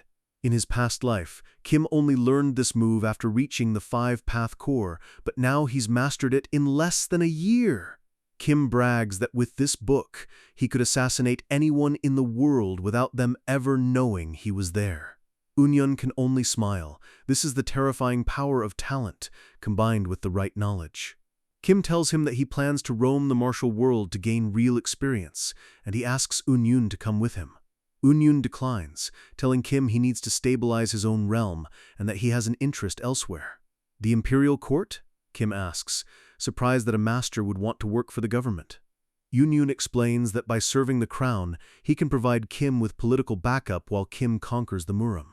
They decide to part ways, but Unyun secretly has much darker motives for entering the palace. In his past life as a strategist, he learned that the royal family was more deeply entangled with cultivators than any other group. Rumors said the Yeon family was actually a cadet branch of a cultivation clan, so he applies to join the military. Because of his fame as a bounty hunter, the army welcomes him with open arms, and he quickly rises to the rank of general. He applies for the Imperial Guard, passing every test with ease and donning the black robes of the elite. All of this, from training a god to becoming a general, was achieved in just 5 years since his regression. A high-ranking official tells him his mission is to guard the Emperor's life at all costs. Unyun bows, playing the loyal soldier while his eyes scan for any sign of godly interference. He is placed in the Shadow Guard and spends 4 months training in the dark arts of stealth and assassination. Finally, the day comes for him to stand before the Emperor of the Yeon Kingdom. He freezes as he enters the throne room, a shocking discovery hitting him like a physical blow. The Emperor is sitting on his throne, surrounded by a massive, vibrating crimson aura that fills the entire room. The Emperor was a cultivator. The Emperor looks down with a bored, half-lidded gaze, the shy around him proving he is no mere human. Unyun realizes the man was born with a spiritual root, giving him a level of perception martial artists can only dream of. He studies the aura, realizing it's a form of spiritual awareness that lets the Emperor see the flow of the entire world. It gets worse. Nearly every prince and princess Yun meets is also a cultivator with a spiritual root. Luckily, none of them seem very advanced. They're all weaker than that white fox from the forest. Still, they are gods in the making, and Yun wonders why a peak master is even needed to guard such powerful people. The Emperor's aura is massive. He's clearly stronger than the entire Shadow Guard put together. Yun figures the Emperor only keeps guards around because he's too lazy to deal with the annoying task of killing assassins himself. As the most powerful man in the land, the Emperor is a constant target for every rebel group in the kingdom. Assassins come almost every single night, and Yun is the one waiting for them on the rooftops. He cuts through them like butter, wondering if he should be glad for the constant real combat practice. Another body hits the roof tiles, and Yun barely breaks a sweat. This is just another day at the office. 5 years pass in this cycle of blood and shadows. During that time, news reaches him that Kim Young-hoon has officially become the leader of the Martial Alliance. Even though he's forbidden from meeting him, Yun sneaks out to have secret drinks with his old brother-in-arms. One night, Kim invites him to a quiet mountain pagoda for a serious talk. Kim draws his sword, a web of glowing red lines erupting from the blade and filling the entire room. Yun's sight tells him that every single one of those lines is a perfect path for an attack against him. He realizes that if he steps even an inch closer, he'll be cut into pieces by Kim's overwhelming intent. This isn't a martial art. This is exactly like the spiritual shik used by the cultivators. Kim sighs, saying it's a pity he hasn't reached the next level yet. If Yun had reached the Three Flowers realm, he'd be able to see so much more of the world's secrets. Kim stares at his glowing blade, realizing this is the first step toward mastering the legendary sword threads. He exhales a cloud of blue energy, his body beginning to undergo a violent transformation. His bones crack and shift, his muscles bulging as his very DNA is rewritten by pure chi. A massive explosion of gold and white light consumes the pagoda, the power nearly knocking Yun off his feet. The light fades, and Kim stands there in his mid-20s, his youth fully restored, and his power doubled. "Congratulations," Yun says, bowing to the new martial god. "You've safely reached Ogi-joan." Kim tells him it's truly a pity for him. If Yun were stronger, he could have shared this vision with him. He leaves Yun with his personal notes, telling him to take them home and reflect on his own lack of talent.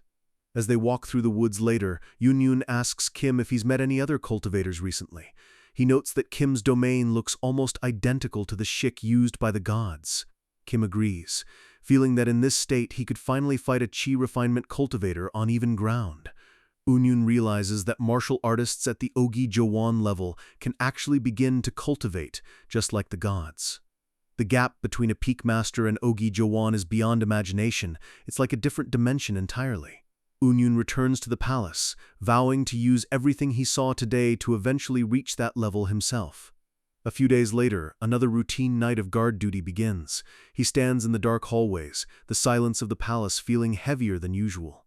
"Another assassin," he sighs, sensing a presence lurking high above the pillars. His sight activates, but he's surprised. This isn't a normal thug, it's another peak master. He blocks a thrown dagger, noting that from the aura, his opponent has only just entered the peak realm.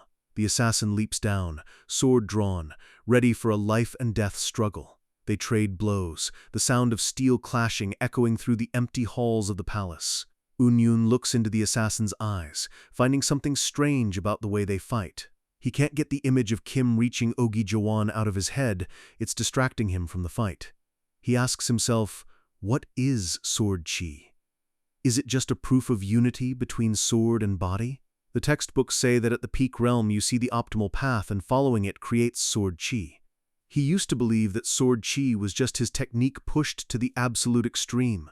The sword art is the sword chi. But as he dodges another strike, he realizes that something about that definition is fundamentally wrong. Wait, no, something doesn't fit, he thinks, his eyes wide, as he has a moment of pure enlightenment.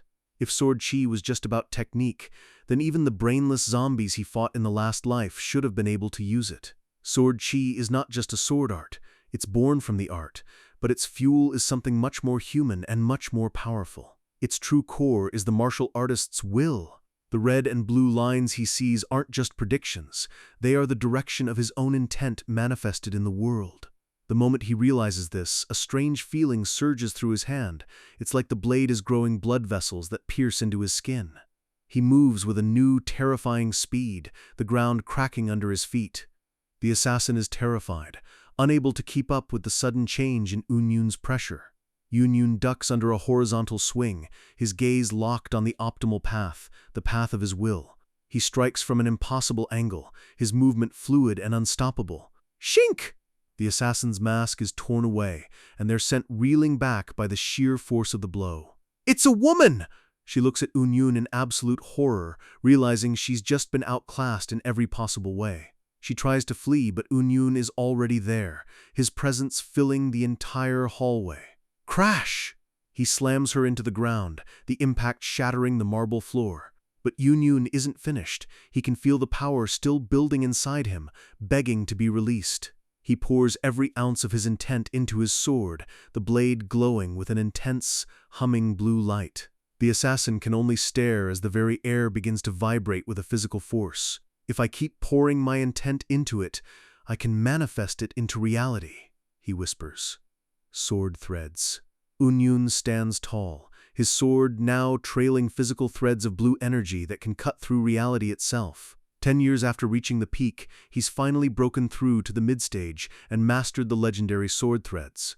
The gods better watch their backs, because a mortal just learned how to cut them. The world is a playground for gods, and mortals are just the dirt they walk on.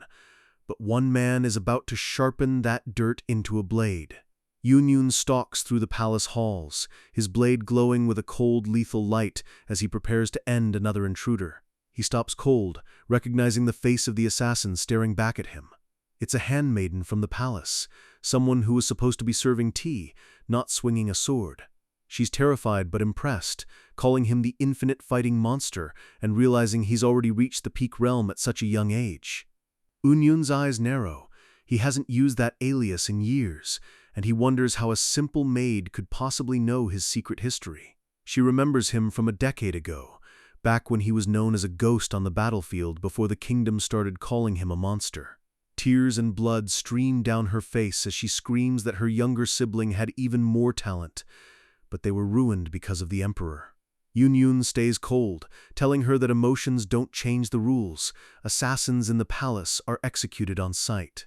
The rest of the Shadow Guard storms in, shouting about another assassination attempt on the throne. The girl begs him to listen, claiming the emperor is a monster who's slaughtering the people, but the guards are already closing in. A single, brutal flash of steel rings out, and blood sprays across the ornate palace walls. Unyun turns his back, apologizing internally because in his position, even a second of hesitation is a death sentence. He stands over the body, his sword still drawn, as the silence of the palace swallows the girl's final warnings. The night sky over the capital looks peaceful, but underneath that beauty, a dark conspiracy is rotting the kingdom from the inside. Unyun helps his comrades clear the body, feeling a twinge of regret for ending such a young talent with his own hands. Despite the chaos of the fight, the Emperor's chambers remain eerily still, as if nothing happened. The room is sealed with high-level soundproofing spells, a blatant sign that the Emperor isn't even trying to hide his status as a cultivator anymore. The high-ranking Shadow Guards know the truth. Once you reach the peak, you can see the oppressive, chic domain of a cultivator as clearly as daylight. Unyun accepts it as just another mission, but he notices the frequency of these assassination attempts is skyrocketing. On the surface, the Yeon Kingdom is thriving, with fewer bandits and beggars than ever before. But Unyun can't shake the feeling that something is wrong. The assassin knew his secret name and used a poison that felt way too professional. He stares at the massive sealed doors of the inner palace, knowing the answers lie behind them. He walks away into the shadows, whispering to himself that only time will reveal the truth. He reminds himself that the only reason he's playing the role of a loyal dog is to gather intel on these so-called gods. 10 years pass in a flash. Unyun has spent a decade guarding the man he hates, slowly earning the Emperor's complete trust. He uses his new authority to dig through the palace archives, hunting for top-secret documents that regular humans aren't supposed to see. By piecing together boring government records, he finally finds a lead on where the cultivators actually live. He lets out a sigh of relief. After years of searching, he's finally pinned down their hidden region. It was harder than his days as a strategist, but the access he has now is unparalleled. Constant combat has kept his skills sharp, and he feels himself getting closer to the legendary Three Flowers realm. He picks up a household registry report, expecting standard numbers, but something catches his eye. The report brags about the number of beggars and orphans vanishing from the streets. Yunyun frowns at the sloppy handwriting, realizing the report is missing a vital piece of information. He realizes that the how is completely gone. How exactly did all those poor people just disappear? If there was a massive famine, he would have known about it, but there was no news of mass starvation. It wasn't social reform or government help. These people were being quietly erased from existence. There was no war, no plague, and no reason for thousands of people to vanish into thin air. Suddenly, the words of the dying assassin from 10 years ago ring in his head. "The people are dying because of the Emperor!" He realizes the Emperor is competent, but he's not a saint. The math just doesn't add up. The question haunts him.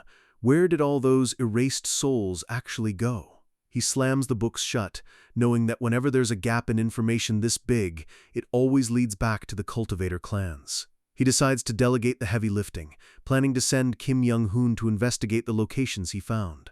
At the massive headquarters of the Martial Alliance, the atmosphere is heavy. Kim Young-hoon, the strongest man in the world, is officially retiring from his post as leader. He looks refreshed, having mastered the legendary martial records, and now ready to hunt down the gods themselves. Yunyun slides the door open, moving with the silence of a predator. Young-hoon is startled, joking that Yoon-hoon's presence feels more like an assassin's than a royal guard's. Yunyun lays out the map and the intel he's gathered within the palace walls. Young-hoon grins, his curiosity piqued by the mention of the cultivator hiding spots. Yunyun knows he can't leave his post, so he uses his brother as a probe to uncover the enemy's schemes. Back at the palace, the night is dark, and the air is thick with tension. Yunyun checks in with his squad, confirming that the north gate is secure. He notes that assassination attempts have dropped lately, likely because the enemy is running out of high-level masters to throw away. Suddenly, a massive explosion of fire rips through the east gate, and the screams of dying guards echo through the courtyard. A new figure appears, holding a glowing talisman and sneering at the peak masters as if they're nothing but insects. The man complains that the Emperor's domain is messing with his stealth spells, making him have to do things the hard way. Yunyun's heart sinks. It's a real cultivator, and they're finally done playing games with human assassins. The guards go on full alert, their faces pale as they realize they're facing a god. The intruder laughs, holding up a stack of talismans and revealing that the masters they fought before were only level 1 trash. Energy surges around him as he reveals his true power, Chi Refining Stage 2. He mocks them, saying that after he finishes them off, he's going to kill the brat from the imperial family. He launches a barrage of fire beams that tear through the palace, turning the stone floor into a lake of lava. The guards are incinerated instantly, their screams cut short by the overwhelming heat of the magical flames. The cultivator smirks, enjoying the slaughter, until he sees something impossible. Yunyun stands tall in the middle of the inferno, his blade cutting through the flames with absolute precision. The god is stunned, his eyes widening as he realizes a mere mortal just blocked his attack. Yunyun's gaze is cold and bold, staring right back at the monster in front of him. He readies his sword, standing his ground as the cultivator looks down on him from the air. The god spits out a final insult, calling Yunyun a mere worm. The air shatters with the sound of steel clashing against magic, sparks flying as Yunyun pushes his limits. Outside, the regular guards are helpless, their blades bouncing off a massive purple barrier that has sealed the palace. A dark dome of energy covers the entire building, cutting off any hope of reinforcements. The captain orders his men to call for help, realizing they're dealing with a force far beyond human understanding. Inside, the palace is a wreck, the ceiling scorched and the air thick with the smell of ozone. The surviving shadow guards are battered and bleeding, surrounded by the charred remains of their friends. Explosions continue to rock the room as Unyun dodges a lethal blast by a fraction of an inch. Unyun's face is covered in blood, but his eyes are burning with a singular focus. He's going to cut this god down. He pumps every ounce of his willpower into his sword, trying to evolve his sword threads into a true sword aura. The cultivator just laughs, telling him it's useless. No mortal can break through a divine defensive spell. Unyun slams his blade against the barrier, the sheer force of the impact sending shockwaves through the room. The cultivator's grin vanishes as the barrier starts to crack under the pressure of Unyun's desperate strike.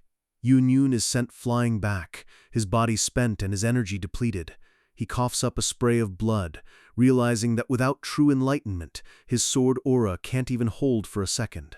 He crashes to the floor, his sword sliding away as the cultivator floats down to finish the job.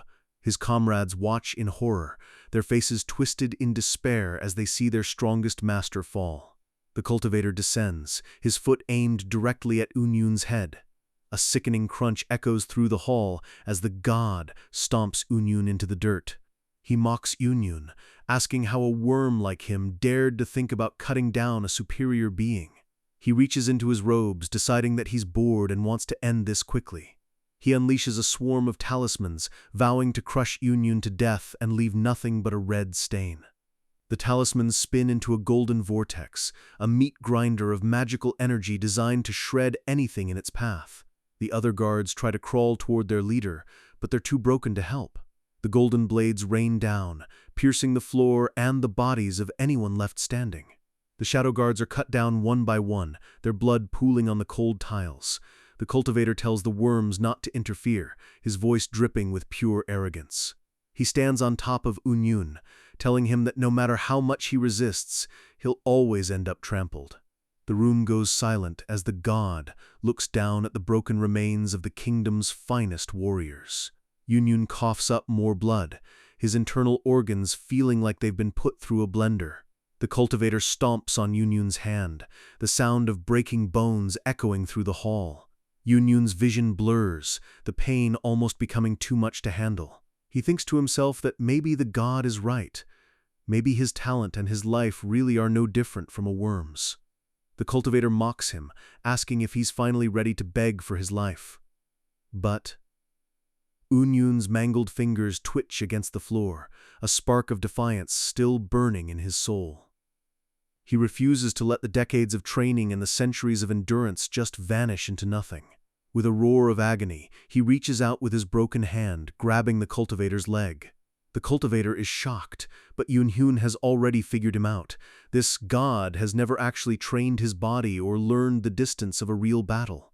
He was just born with talent, and happened to learn some spells, making him soft compared to someone who crawled up from the bottom. Unyun knows he might lose his life here, but he refuses to let his effort be mocked. However, he screams that he won't let his years of suffering be wasted. His grip tightens, his blood-soaked hand locking onto the cultivator's robes like a vice. He tells himself there's no way he's giving up now. He bellows that a worm's struggle isn't meaningless, his eyes glowing with an intensity that shakes the cultivator to his core. The god panics, summoning flames to burn Unyun off him, but Unyun doesn't let go even as the fire licks his skin. Suddenly, the cultivator's nose starts bleeding, and his face pales with confusion. His eyes widen in realization. Poison! Unyun reveals the truth. The sword aura attack at the start was just a flashy decoy to distract the god from the real threat. The real strike was the lethal poison he had coated on his blade, which has been seeping into the cultivator's system this whole time. Unyun looms over him, telling the god to finally taste the wrath of the worm he mocked. He shoves his hand into the cultivator's mouth, gagging him so he can't chant any more spells. He pins the god's hands down, preventing him from forming the seals needed to use his talismans. The cultivator mumbles for help, but it's over. He's pinned like a bug under Unyun's weight. The main talisman sustaining the barrier shatters into 1,000 pieces. Outside, the guards shout that the barrier is down and storm the palace. Dozens of boots thunder across the floor as the reinforcement troops rush in. The high ceilings of the palace echo with the sound of a falling empire. The soldiers find Unyun being carried out by his comrades, while the god lies dead on the floor. Yun looks back one last time, a grim smirk on his blood-stained face. He tells the dead cultivator that in death, a god looks no different from the worm he despised. The morning sun rises over the palace, a stark contrast to the bloodbath of the night before. Yun wakes up slowly, the warm light filtering through the paper windows of his recovery room. He's met by his superior, who is casually smoking a pipe next to his hospital bed. Yun dryly asks if it's okay to smoke next to a patient, but the old man just laughs it off. Yun realizes that medical standards in this world are still pretty medieval. He sits up, surprised to find that his body feels lighter than expected, thanks to the imperial physician's skills. But then he looks at his right hand, wrapped in thick bandages. The old man warns him that even though he can use it, the hand will never be the same after being crushed by a cultivator. Yun just smiles. He's lived through enough lives to be relieved he can move it at all. The captain presents him with an ornate blue box, a reward from the emperor for his bravery. Since shadow guards don't get public medals, this personal gift is the highest honor he could receive. The captain officially reads the decree, presenting Yun with a foundation-building pellet. Yun opens the box to find a single, glowing red pill. He recognizes the name but notices something odd about the texture. His eyes narrow as he realizes the truth. This isn't a legendary pill, it's just the leftover dregs. He remembers his past lives working in medical halls, where he learned how elixirs are refined. The essence the emperor mentioned is actually just the residue left behind after the real medicinal power has already been extracted. He smirks, knowing that this stuff is usually sold to fake strongmen or as a hangover cure. He realizes the emperor is a lot pettier than he originally thought. But the captain explains that for an ordinary person, this pill can still extend their life by 10 years. Yun's eyes pop. 10 years is a massive deal for someone who resets their life every time they die. He realizes that even the captain secretly wanted the pellet, but he can't touch a gift from the emperor. Yun promises to take it once his meridians are more stable, playing the part of the grateful soldier. He walks away, calculating the best time to use it to maximize his lifespan in this regression. He holds the pill up to the light, realizing that joining the palace was the best strategic move he's ever made. For the first time in centuries, he feels like this life is actually going to be okay. The sky is clear, and the future looks bright. Years later, a sword slams into the dirt of the training grounds. Yun, now older and bearded, clutches his mangled hand in agony. His body has healed, but the pain from the old injury flares up every time he tries to grip a sword. He wonders if he's finally reached the limit of what he can achieve in this broken body. But then he shakes it off, reminding himself that the road to the peak is always paved with pain. He spent his entire life in the shadow of suffering, and a little more isn't going to stop him now. He grits his teeth and picks up his blade again, vowing to raise his realm no matter what. Another 10 years pass. 30 years have now passed since he first woke up in this world. Yun's hair is graying, but his eyes are sharper than ever, and his stealth techniques have become second nature. And most importantly, he's finally uncovered the dark secrets of the cultivators through letters sent by Kim Young-hoon. He learns that the true prodigies of the clans live inside hidden, magical arrays, far away from the human world. They only keep ordinary people around to use them as servants or literal slaves. Young-hoon reports that the assassins attacking the palace were actually recruited and trained by rival cultivator families. The whole picture finally clicks into place for Yun. He realizes that all those missing people from the government records were being taken to cultivator lands. The emperor isn't just a ruler, he's a puppet tangled in a massive power struggle between ancient families. Yun decides to stop worrying about the politics and focus entirely on his martial arts. Suddenly, Kim Young-hoon drops from the ceiling, startling Yun mid-thought. Young-hoon reveals he's been finding more disturbing clues over the past month. He draws his sword, saying they need to break through the suspicious spells in the room before they talk. He explains that there are two main families in the kingdom, the current Makri clan and the former royals, the Jin clan. The two clans have been fighting for control for centuries, and 100 years ago, the Makri clan finally seized power. Since then, the Jin clan has been fading into the shadows. To take back the throne, the Jin clan started mass-producing peak masters to assassinate the emperor. But Yun asks the million-dollar question, how can they mass-produce masters that usually take a lifetime to train? Young Hoon drops a bombshell. The Jin clan is implanting the vengeful spirits of their dead family members into the bodies of young assassins. They force the human body to its absolute extreme, burning through their vitality to gain instant, monstrous power. Unyun is horrified, thinking the Jin clan is slaughtering the assassins' families to create these spirits. But Young Hoon corrects him. It was the current imperial family, the Makri clan, who did the slaughtering. He reveals the ultimate horror. For the past 30 years, the Makri clan has been capturing orphans and beggars to use as medicine.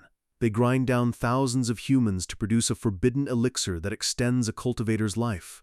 They take anyone that no one would miss and turn them into ingredients for their longevity pills. Unyun is nearly sick, realizing that the gods he's been serving are literal cannibals. Young Hoon confirms it. These gods are eating people to stay young. Unyun is disgusted that people claiming to follow the Tao and ascend to heaven would resort to such filth. The sheer weight of the truth makes him want to vomit. But his disgust is soon followed by a crushing realization. He remembers the young girl he killed years ago, the one who tried to warn him about the Emperor.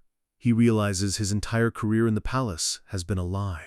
He looks at his hands, realizing he spent decades protecting the monsters and killing the victims. Young Hoon reveals that the Jin clan contacted him and offered a chance to topple the Makri monsters. He's already accepted, vowing that these filthy bastards can no longer be allowed to rule. He tells Unyun to come with him and join the revolution. Unyun looks back on his long second life, his eyes hardening with a new purpose. Everything finally makes sense. The dregs pellet he was given was literally made of the people he was supposed to protect. He stands up, telling Young Hoon that he's in. The two legendary masters leap from the palace roof, leaving behind their titles to join the forces fighting to burn the gods to the ground. How much can a man take before his soul finally snaps, and he decides to burn the whole world down? Unyun and the rebels arrive at a pavilion on the outskirts of the city, where the greatest martial masters of the kingdom have gathered to plan their revolution. Looking at the crowd, Unyun realizes these guys are the real deal. Over 10 of them have reached the Three Flowers realm, and together they could easily topple the empire if it weren't for the cultivators. The masters are immediately suspicious, demanding to know why Young Hoon brought a government dog like Unyun to their secret base. Unyun takes a deep breath, knowing there's only one way to make these hardened warriors believe he's actually on their side. He lets loose a legendary string of profanity, screaming at the top of his lungs about what a piece of trash the Emperor really is. The masters are absolutely stunned, their mouths hanging open as Unyun spends several minutes slandering the royal family with words that would get a man executed 10 times over. Eventually, the elders have to step in and beg him to stop, admitting they trust him because even a spy wouldn't dare use such ear-rotting language. Unyun wipes his mouth with his bandaged hand, casually mentioning that he still had plenty of insults left in the tank. With the alliance secured, the Peak Masters depart with a single goal: destroy the first outpost of the demonic cultivators. They head deep into the misty mountains, tracking the scent of blood to a hidden fortress. A group of cultivators in ornate teal robes meets them, looking down on the mortals with bored, arrogant expressions. Unyun stops in his tracks, his eyes widening as he recognizes those specific clothes. It's the exact same uniform worn by the assassin who tried to kill the Emperor years ago. He realizes the truth, that assassin wasn't some lone rebel. He was a cultivator from the Jin clan, the very people Unyun is now working with. Young Hoon ignores the politics and simply tells the Jin clan leaders that he's brought the reinforcements he promised to help slay their enemies. The army begins to move, but Unyun notices Young Hoon heading off in a different direction. He follows his brother in arms, asking where he's going while the battle is about to start. They arrive at a field filled with hundreds of small dirt mounds, the secret mass graves of those murdered by the Makri clan. Unyun is speechless as Young Hoon explains that he recovered what he could of their bodies and buried every single person himself. Young Hoon begins to chant a forbidden technique, the heaven-leading spell. A sphere of ghostly green light forms between his palms, illuminating the dark forest. He explains that these souls are filled with a terrifying vengeance, and he learned this spell from the Jin clan, just to help them find peace. He warns Unyun not to forget that not all cultivator spells are evil. It's all about the heart of the person using them. Green sparks rise from the graves like fireflies, turning the field into a hauntingly beautiful scene as the souls finally depart. Young Hoon stares into the light, telling Unyun to focus on keeping his human heart rather than just obsessing over getting stronger. Unyun stares at his friend, realizing that even after reaching the pinnacle of martial arts, Young Hoon is still the most human person he knows. Young Hoon tells him to steel himself, because the path ahead is going to be paved with blood. The misty peaks loom over them as they prepare to open the gateway to the enemy's inner domain. One of the Jin clan cultivators steps forward, his hands forming a complex seal to tear through the space. Energy hums through the air, and the mountains themselves seem to ripple and fade. The view completely shifts, revealing a massive, dark fortress that was hidden behind a spiritual veil. Unyun's stomach turns as a wave of heat hits him, and the entire area reeks of stale blood and rotting corpses. The alarms on the fortress walls start screaming, the guards shouting that the Jin clan scoundrels have finally attacked. A massive blue barrier shimmers into existence over the castle, powered by the dark energy within. The cultivators remark that the Makri clan's defensive techniques are as annoying as ever. Young Hoon doesn't wait for a plan. He simply starts walking toward the fortress like he owns the place. One of the Jin clan cultivators is furious, demanding to know why a mere mortal is acting so arrogant. The red-haired elder shuts him up instantly, explaining that Young Hoon might be human, but his prowess is equal to their own. The crowd gasps as Young Hoon begins to gather a terrifying amount of energy into his palm. The air begins to scream as the sphere of light becomes blindingly bright. With a roar, Young Hoon unleashes the energy, his face twisted with the sheer effort of the strike. Unyun watches in awe, realizing this is a realm far beyond anything he's ever seen before. The strike hits the divine barrier with the force of a falling star. The ground shatters and the air itself seems to buckle under the pressure of the impact. The cultivators can only watch with sweat rolling down their faces, terrified by the raw power of a mortal man. The barrier holds for a split second before a sickening crack echoes through the valley. The fortress is laid bare, the smoke clearing to reveal a nightmare. A literal tide of jiangshi, undead puppets, pours out of the gate, their eyeless sockets glowing with a hateful light. The elder screams for everyone to break through the undead and storm the castle. The valley turns into a meat grinder as the two armies clash, magical explosions and sword strikes tearing through the ranks of the dead. Unyun leaps into the fray, his blade a blur as he carves a path through the monsters. The enemy cultivators are panicked, realizing that these aren't just normal soldiers, but top-grade martial masters. Unyun stops, staring at the jiangshi and realizing their clothes and fighting styles are eerily familiar. He realizes these puppets were once members of the Makri clan themselves, discarded and turned into tools. His eyes start to tingle as he activates his sight, wondering why he can see something new. He sees glowing red strings attached to the zombies, representing the intent that usually only living beings have. He wonders how empty corpses could have intent, unless it's the will of the person controlling them from the shadows. He pins down the source, a cultivator standing calmly behind the lines, his hands locked in a controlling spell. Unyun judges the size of the man's energy, realizing he's just a low-level chi refiner and easy prey. He moves like a ghost, closing the distance in a single heartbeat and slamming the cultivator into the stone. The man shrieks for mercy, his arrogance vanishing the moment he feels a mortal's cold steel against his neck. Unyun drags him up, demanding to know what's happening in the massive furnaces behind them. They stand over a pit filled with thousands of naked human bodies, a giant cauldron of fire burning in the center. The cultivator babbles that this is only the first refinement process. Unyun's eyes go white with rage as the man explains they extract the blood and chi of mortals to create origin blood. The monster continues, saying this blood is sent to higher-ranked domains to be mixed and refined even further. After the process is repeated 5 times, thousands of human lives are condensed into a handful of small, glowing red pearls. These are the rejuvenation pills, used by the clan elders to cheat death and stay young. The cultivator tries to bargain, offering Unyun all the refined blood he's collected as a bribe. Unyun's voice is a low, dangerous growl as he thanks the man for the info, because now he doesn't have to hesitate to kill him. He hurls his sword with absolute killing intent. The explosion of dust clears to reveal Unyun standing over the corpse, but his eyes are fixed on something else. He sees a familiar figure in the distance and whispers, "Squad leader?" The man turns, his face a mask of cold duty, as he tells Unyun to be silent. The Imperial Shadow Guards appear, their weapons crackling with a dark, magical purple aura. The leader stares Unyun down, his voice booming as he declares that he knows no traitors, only enemies.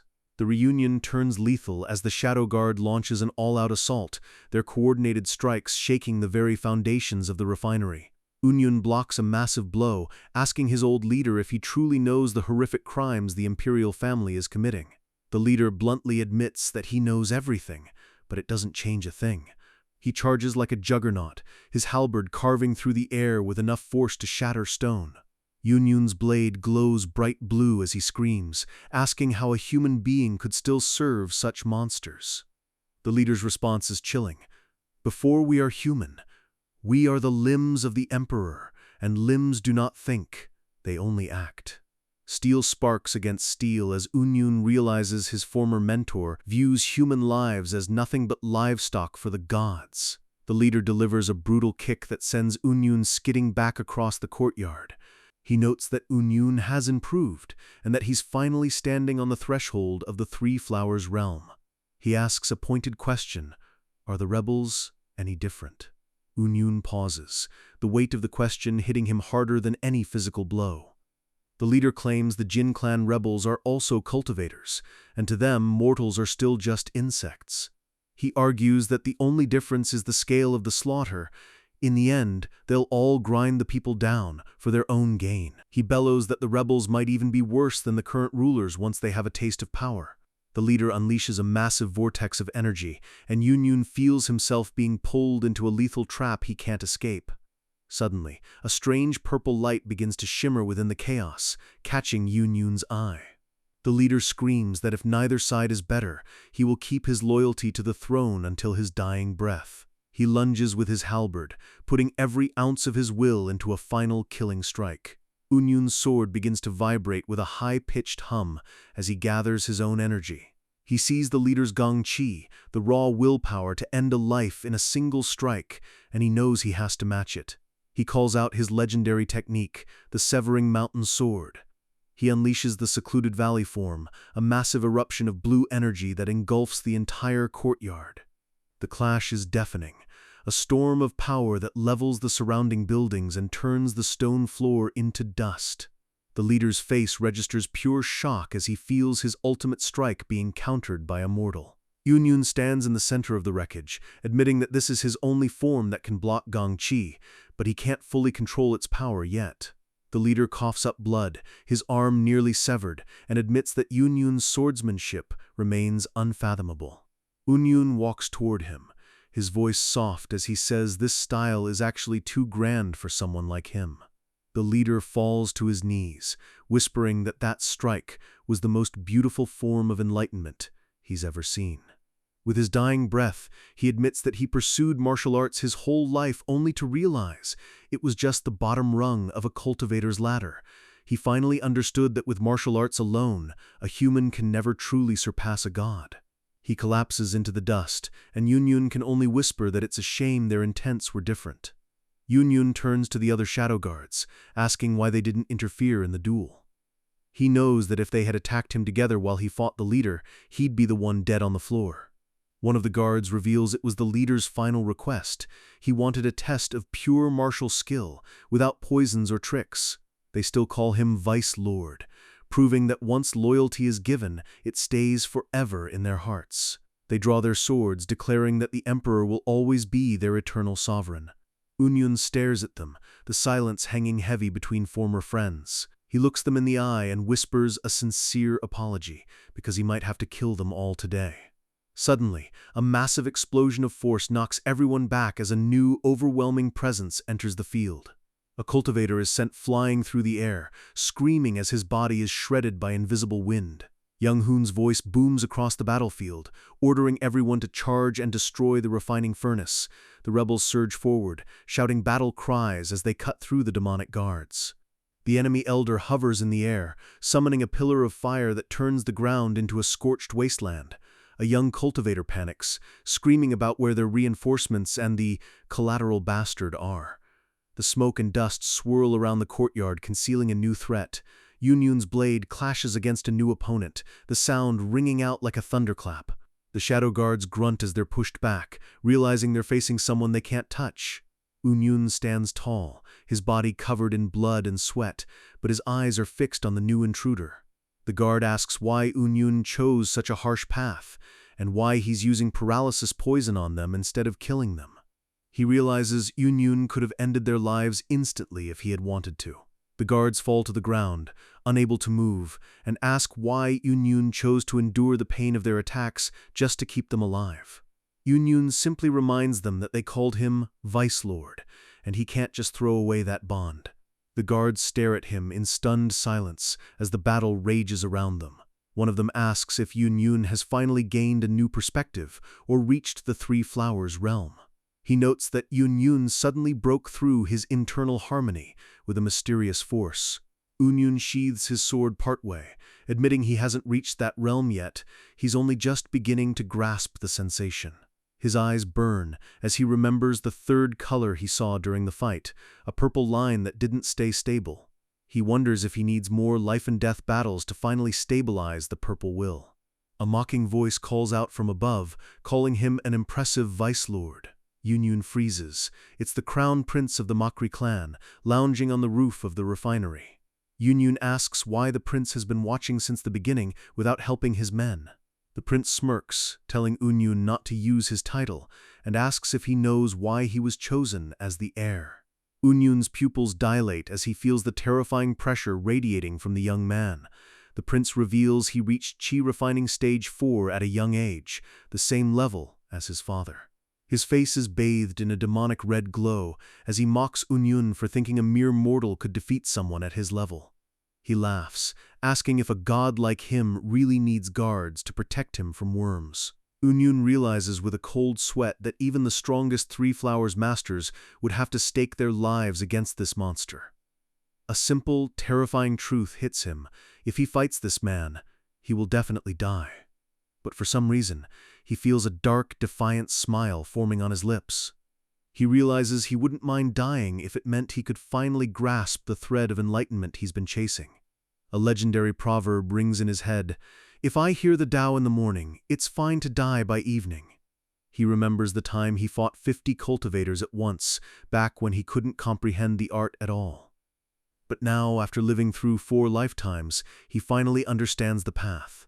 The prince calls him a fool for charging to his death, but his smile is filled with anticipation. Unyun launches himself forward, his foot slamming into the roof with the weight of the record of transcending cultivation. He pours every ounce of his energy into one final desperate martial art. Unyun leaps high into the air, silhouetted against the dark, smoky sky like a vengeful god. Black energy swirls around him as he prepares to unleash a technique that shouldn't be possible for a human. The prince's eyes go wide, his arrogant smile vanishing as he realizes Unyun has completely disappeared from his senses. He frantically looks around, demanding to know where the mortal went. Unyun lands behind him, his mind finally clicking as he understands the true secret of the transcendent record. He's realized the ultimate form of martial arts, the one created by man to overcome the heavens. He had memorized the scriptures for decades but couldn't understand a single word until this very moment. The second he saw that purple path, everything finally made sense. He realizes that if the clash of colors is the technique, then he should be attacking the color itself. He understands that the hue is just a person's will, and to attack the hue means to go beyond just exchanging blows. He moves with a speed that defies logic, his presence flickering in and out of existence. He realizes the goal is to sever the opponent's very perception, an extension of their own will. The prince spins around, but Unyun is already gone again, moving through the gaps in the prince's awareness. He realizes this is the divine skill that made young Hoon look like a ghost, a secret technique that cuts away the enemy's ability to even recognize him. For a split second, the mortal and the cultivator become equals on the field of battle. This is the art created by man to slap the face of the heavens! The prince grits his teeth, his face twisted with fury and a growing primal fear. He screams, calling it a petty trick, but he's breathing heavily now. He wonders if Yun is wrapping his body in a defensive spell, but the truth is far more complex. The prince unleashes a massive shockwave that sends Yun tumbling back across the roof. The explosion levels the top of the refinery, turning the tiles into lethal shrapnel. The prince sneers, saying the trick was amusing but it won't work on a true cultivator. He gathers a massive tornado of wind and spiritual power, promising to show Yun the real difference between them. Yun realizes he needs to dodge, but the tornado is growing too fast to outrun. Dozens of wind blades spin within the vortex, designed to shred anything they touch. Yun barely avoids a lethal strike, the wind pressure itself cutting into his skin. He wonders if he should try to approach again, but he realizes every single wind current is a sharpened blade. If he gets any closer, he'll be torn to shreds before he can even reach the prince's inner defensive barrier. He knows he can dodge for now as long as he stays outside the prince's primary domain, but it's only a matter of time. A human's internal energy is impure and limited compared to a cultivator's endless spiritual power. He realizes he can't drag this out. He has to end this fight in a single, final heartbeat. To do that, he must finally ascend to the Three Blossoms crown peak. The prince looks confused, sensing a sudden shift in the atmosphere. Yun stands tall in the middle of the storm, his cloak fluttering in the gale as he looks completely unbothered. He readies his blade for the Severing Mountain sword technique one last time. His bandaged hand grips the hilt so hard it starts to bleed again. He unleashes the Sealing the Ridge form, a strike that cuts through the very air. The prince is stunned, his eyes wide as he realizes the mortal's energy is still growing. Yun's hand hurts like crazy, but he refuses to dodge. He has to face the storm head-on. The two powers collide in a massive explosion of wind and steel.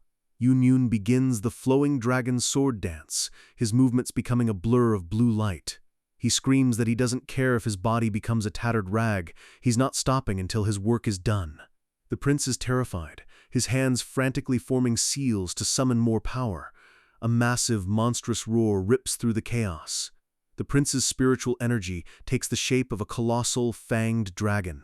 He orders Yun to die, unleashing the full weight of a Stage 4 cultivator's wrath. Yun knows instinctively that if that thing touches him, he's dead instantly. But for some reason, the fear is gone. He's just endlessly chasing that faint purple will. He finally understands. Blue is the will to protect oneself, and red is the will to kill. But purple? Purple is the absolute harmony where those two opposites meet. It's the place where the enemy's will and his own will become one. The dragon's maw closes in, ready to swallow him whole. Yun realizes that from the enemy's point of view, he is the one with the red killing intent. He realizes that perspective is the only thing separating them, and that at their core, all wills are the same color. He understands that martial arts can never be perfected alone. You have to connect with your opponent. By reflecting his own consciousness in the prince's will, he finally understands how much energy he's been wasting. A true, stable sword aura erupts from his blade. He realizes he couldn't maintain it before because he was trying to use only his own power. Only by connecting with the opponent and the world itself can a martial art be truly completed. He unleashes the fifth form, Severing Mountain. His blade slices clean through the massive spiritual dragon. The entire world seems to explode in a flash of white light. The shadow guards watch from the ground, still paralyzed and helpless as the refinery crumbles around them. They were certain the struggle was meaningless because they were fighting a god. The prince's laughter is cut short as he looks at the man standing in front of him. The ground cracks under the weight of a new divine presence. The guards' eyes are filled with pure astonishment, and they can only whisper a single word. A massive lotus flower made of golden fire begins to bloom in the center of the ruins. Yun walks out of the flames, 3 radiant glowing lotuses hovering behind his head.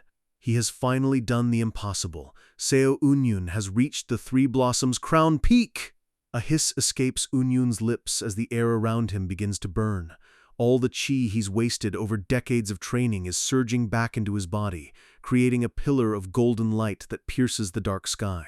The prince's eyes bulge in terror, unable to comprehend how a mere human is suddenly radiating the pressure of a god. Yun's gaze is cold and steady as he tells the royal brat to lock in, because the real fight starts now. The prince panics, his hands blurring as he forms hundreds of wind seals, desperate to crush Yunyun with a new formation. A massive spiritual roar rips through the ruins as the wind takes the shape of a colossal dragon. Actually, it's not just one. A pack of wind dragons descends, their fangs made of sharpened spiritual energy. The ground beneath Yunyun turns to rubble as the massive tornado dragons slam into the earth with the force of a hurricane. But Yunyun is already moving, his silhouette a blur of speed that the prince's eyes can barely track. He realizes that reaching the three blossoms means all his footwork techniques have merged into a single divine movement. The dragons snap at the air, their monstrous heads colliding and exploding into useless gusts of wind. In Yunyun's mind, a new vision takes hold, the Mountain Lord himself. A massive spiritual tiger erupts from Yunyun's will, its eyes glowing with the power to transcend great peaks. He leaps through the chaos, his body horizontal to the ground as he flies toward his target. The tiger's claws of aura tear through the prince's wind defenses like they were made of paper. With the Mountain Lord's transcending step, Yunyun shatters the entire wind formation in a single earth-shaking strike. The prince flinches, realizing for the first time that his life is actually on the line. Yunyun drops from the sky, his blade held high and his intent focused on a single point. The impact levels the building, a massive shockwave of dust and debris swallowing the courtyard. The prince screams through the smoke, calling it another petty trick and demanding to know if Yunyun can survive his ultimate tornado. He unleashes a wall of rotating wind blades, a meat grinder of spiritual energy meant to shred anything that gets close. Yunyun stares into the storm, seeing the culmination of thousands of wind formations. He readies his sword for the fourth form of the severing mountain technique. His blade moves in a landscape painting arc, the blue light of his aura tracing a perfect line through the air. He realizes with absolute calm that he can deflect every single wind blade coming his way. The prince's ultimate attack is parried into the sky, leaving him wide open and defenseless.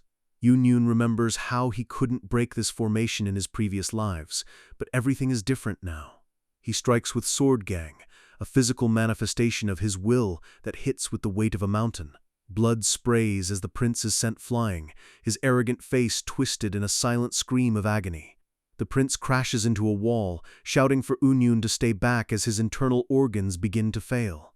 Yunyun stalks through the smoke, a dark silhouette with eyes that glow with an unsettling, lethal light. The prince clutches his throat, his breath coming in ragged gasps as he begs the worm not to come any closer. The air shatters with another explosion of force as the prince tries one last, desperate spell. He's terrified, screaming for Yunyun to go away as the stone around him turns to powder. He fires everything he has, cursing and spitting as he tries to bury Yunyun under a mountain of magic. He turns to run, his regal robes tattered and his dignity completely gone. Yunyun isn't about to let the monster who eats people escape to refine another pill. In a flash of cold steel, he catches up, his blade carving a deep red line across the prince's back. The prince slams into the dirt, his pride broken and his body failing him. He crawls through the dust, crying out that Yunyun is only a martial artist and that this shouldn't be possible. Yunyun stands over him, asking if the prince truly thinks his godly status makes him righteous. The prince laughs hysterically, claiming the Jin clan rebels are no better, and reminding Yunyun that he received a longevity pill from the emperor years ago. He mocks Yunyun, saying that because he took that pill, he's just as much a cannibal as the rest of them. He points to Yunyun's hand, expecting to see the evidence of his corruption. Yunyun pulls the glowing red pill from his pocket and crushes it into dust right in front of the prince's face. The prince freezes, his jaw dropping as he realizes Yunyun never actually took the bait. Yunyun bids him a final farewell, his sword descending for the finishing blow. But in that split second, the air ripples with a terrifying new energy. A red flash of light cuts through the courtyard, faster than any human reaction time. The prince stares in confusion, wondering why the world has suddenly turned upside down. He realizes with a sick jolt of joy that he's the one standing, and Yunyun's head is the one falling to the ground. He used a hidden artifact with the power of a foundation-building cultivator to land a sneak attack. Yunyun's consciousness begins to fade, realizing that a Stage 4 cultivator's secret weapon was too much for his mortal body. As his head rolls, the faces of his past lives and his old enemies flash before his eyes. He sees every moment since the very first regression, a century of pain and effort flickering in the dark. He remembers the second life, when he thought they had finally won. The memory of their first major victory over a cultivator burns bright in his mind. He remembers the hope of thinking that martial artists could actually resist the heavens, but that second life felt like it was over in an instant. He remembers teaching Young-hoon and the crushing weight of seeing their hope destroyed again and again. The regret of his own weakness in those past lives starts to boil over. He tells himself that if only he were stronger, if only he worked harder, he could have saved them. Stronger! Harder! Further! The words become a mantra in the void of death. He refuses to die now, not after finally reaching the realm he dreamed of for 3 lifetimes. His eyes snap open, even though his head is no longer attached to his neck. The sheer obsession to kill this monster overrides the very laws of nature. The prince gasps for air, relieved to be alive and thinking the battle is over. He clutches the green jade artifact, thanking his father for the one-time protection that saved his life. He starts to laugh, a high-pitched manic sound of victory. He gloats over the dead mortal, but then he hears a sound that shouldn't exist. A question echoes through the wind. Why is it always the cultivators who win? A memory of 50 cultivators hovering in the rain appears like a ghost. Yoon remembers the fear he felt back then, realizing he was completely out of his league. He remembers the crushing realization that there were as many cultivators as there were stars in the night sky. The prince tries to move his sword, but his hand is trembling so hard he can barely hold the hilt. Yoon remembers wanting to give up and go back to being a simple soap salesman. But Kim Young-hoon was different. The prince's eyes widen in absolute horror as he looks at Yoon's body. He remembers his Hyungnam telling him to run while he held off the entire army of gods. Yoon's headless body stands up, the neck stump bleeding out as his hands grip his sword with a grip that could crush iron. It's not martial arts anymore. It's pure, unfiltered obsession. The prince shrieks, asking how a mortal could have such a terrifying willpower. Yoon remembers screaming for his friend not to sacrifice himself. Young-hoon smiled one last time, telling Yoon that he had always done his best. He told Yoon that he had watched him the entire time, and he knew he would succeed. The headless body of Seo Yoon swings its blade with a force that shatters the very air. The sword strike is fueled by the promise that he would eventually see the sun rise on better days. Every second of suffering and every hour of training is poured into this final impossible move. Even in death, his body moves to finish the mission his soul refuses to abandon. Prince Makli-hyun dies in a state of unbelievable, soul-crushing fear. Yoon's head rolls to a stop in the dirt as the last of the enemy's life fades away. But as the darkness finally takes him, the MC is still smiling. The 4th life of Seo Yoon, a life spent refining his soul into a blade, has finally come to an end. His mentor's voice echoes in the void, telling him that his effort will never betray him. He sees a vision of his younger self, reminding him that if you reach enlightenment in the morning, you can die content in the evening. Your efforts will surely someday bring you a morning that is worthy of your sweat. A glowing green stag, a symbol of his soul, begins to walk through the stars. And just like that, Seo Yoon wakes up on day 1, starting his 5th regression with the power of a godslayer.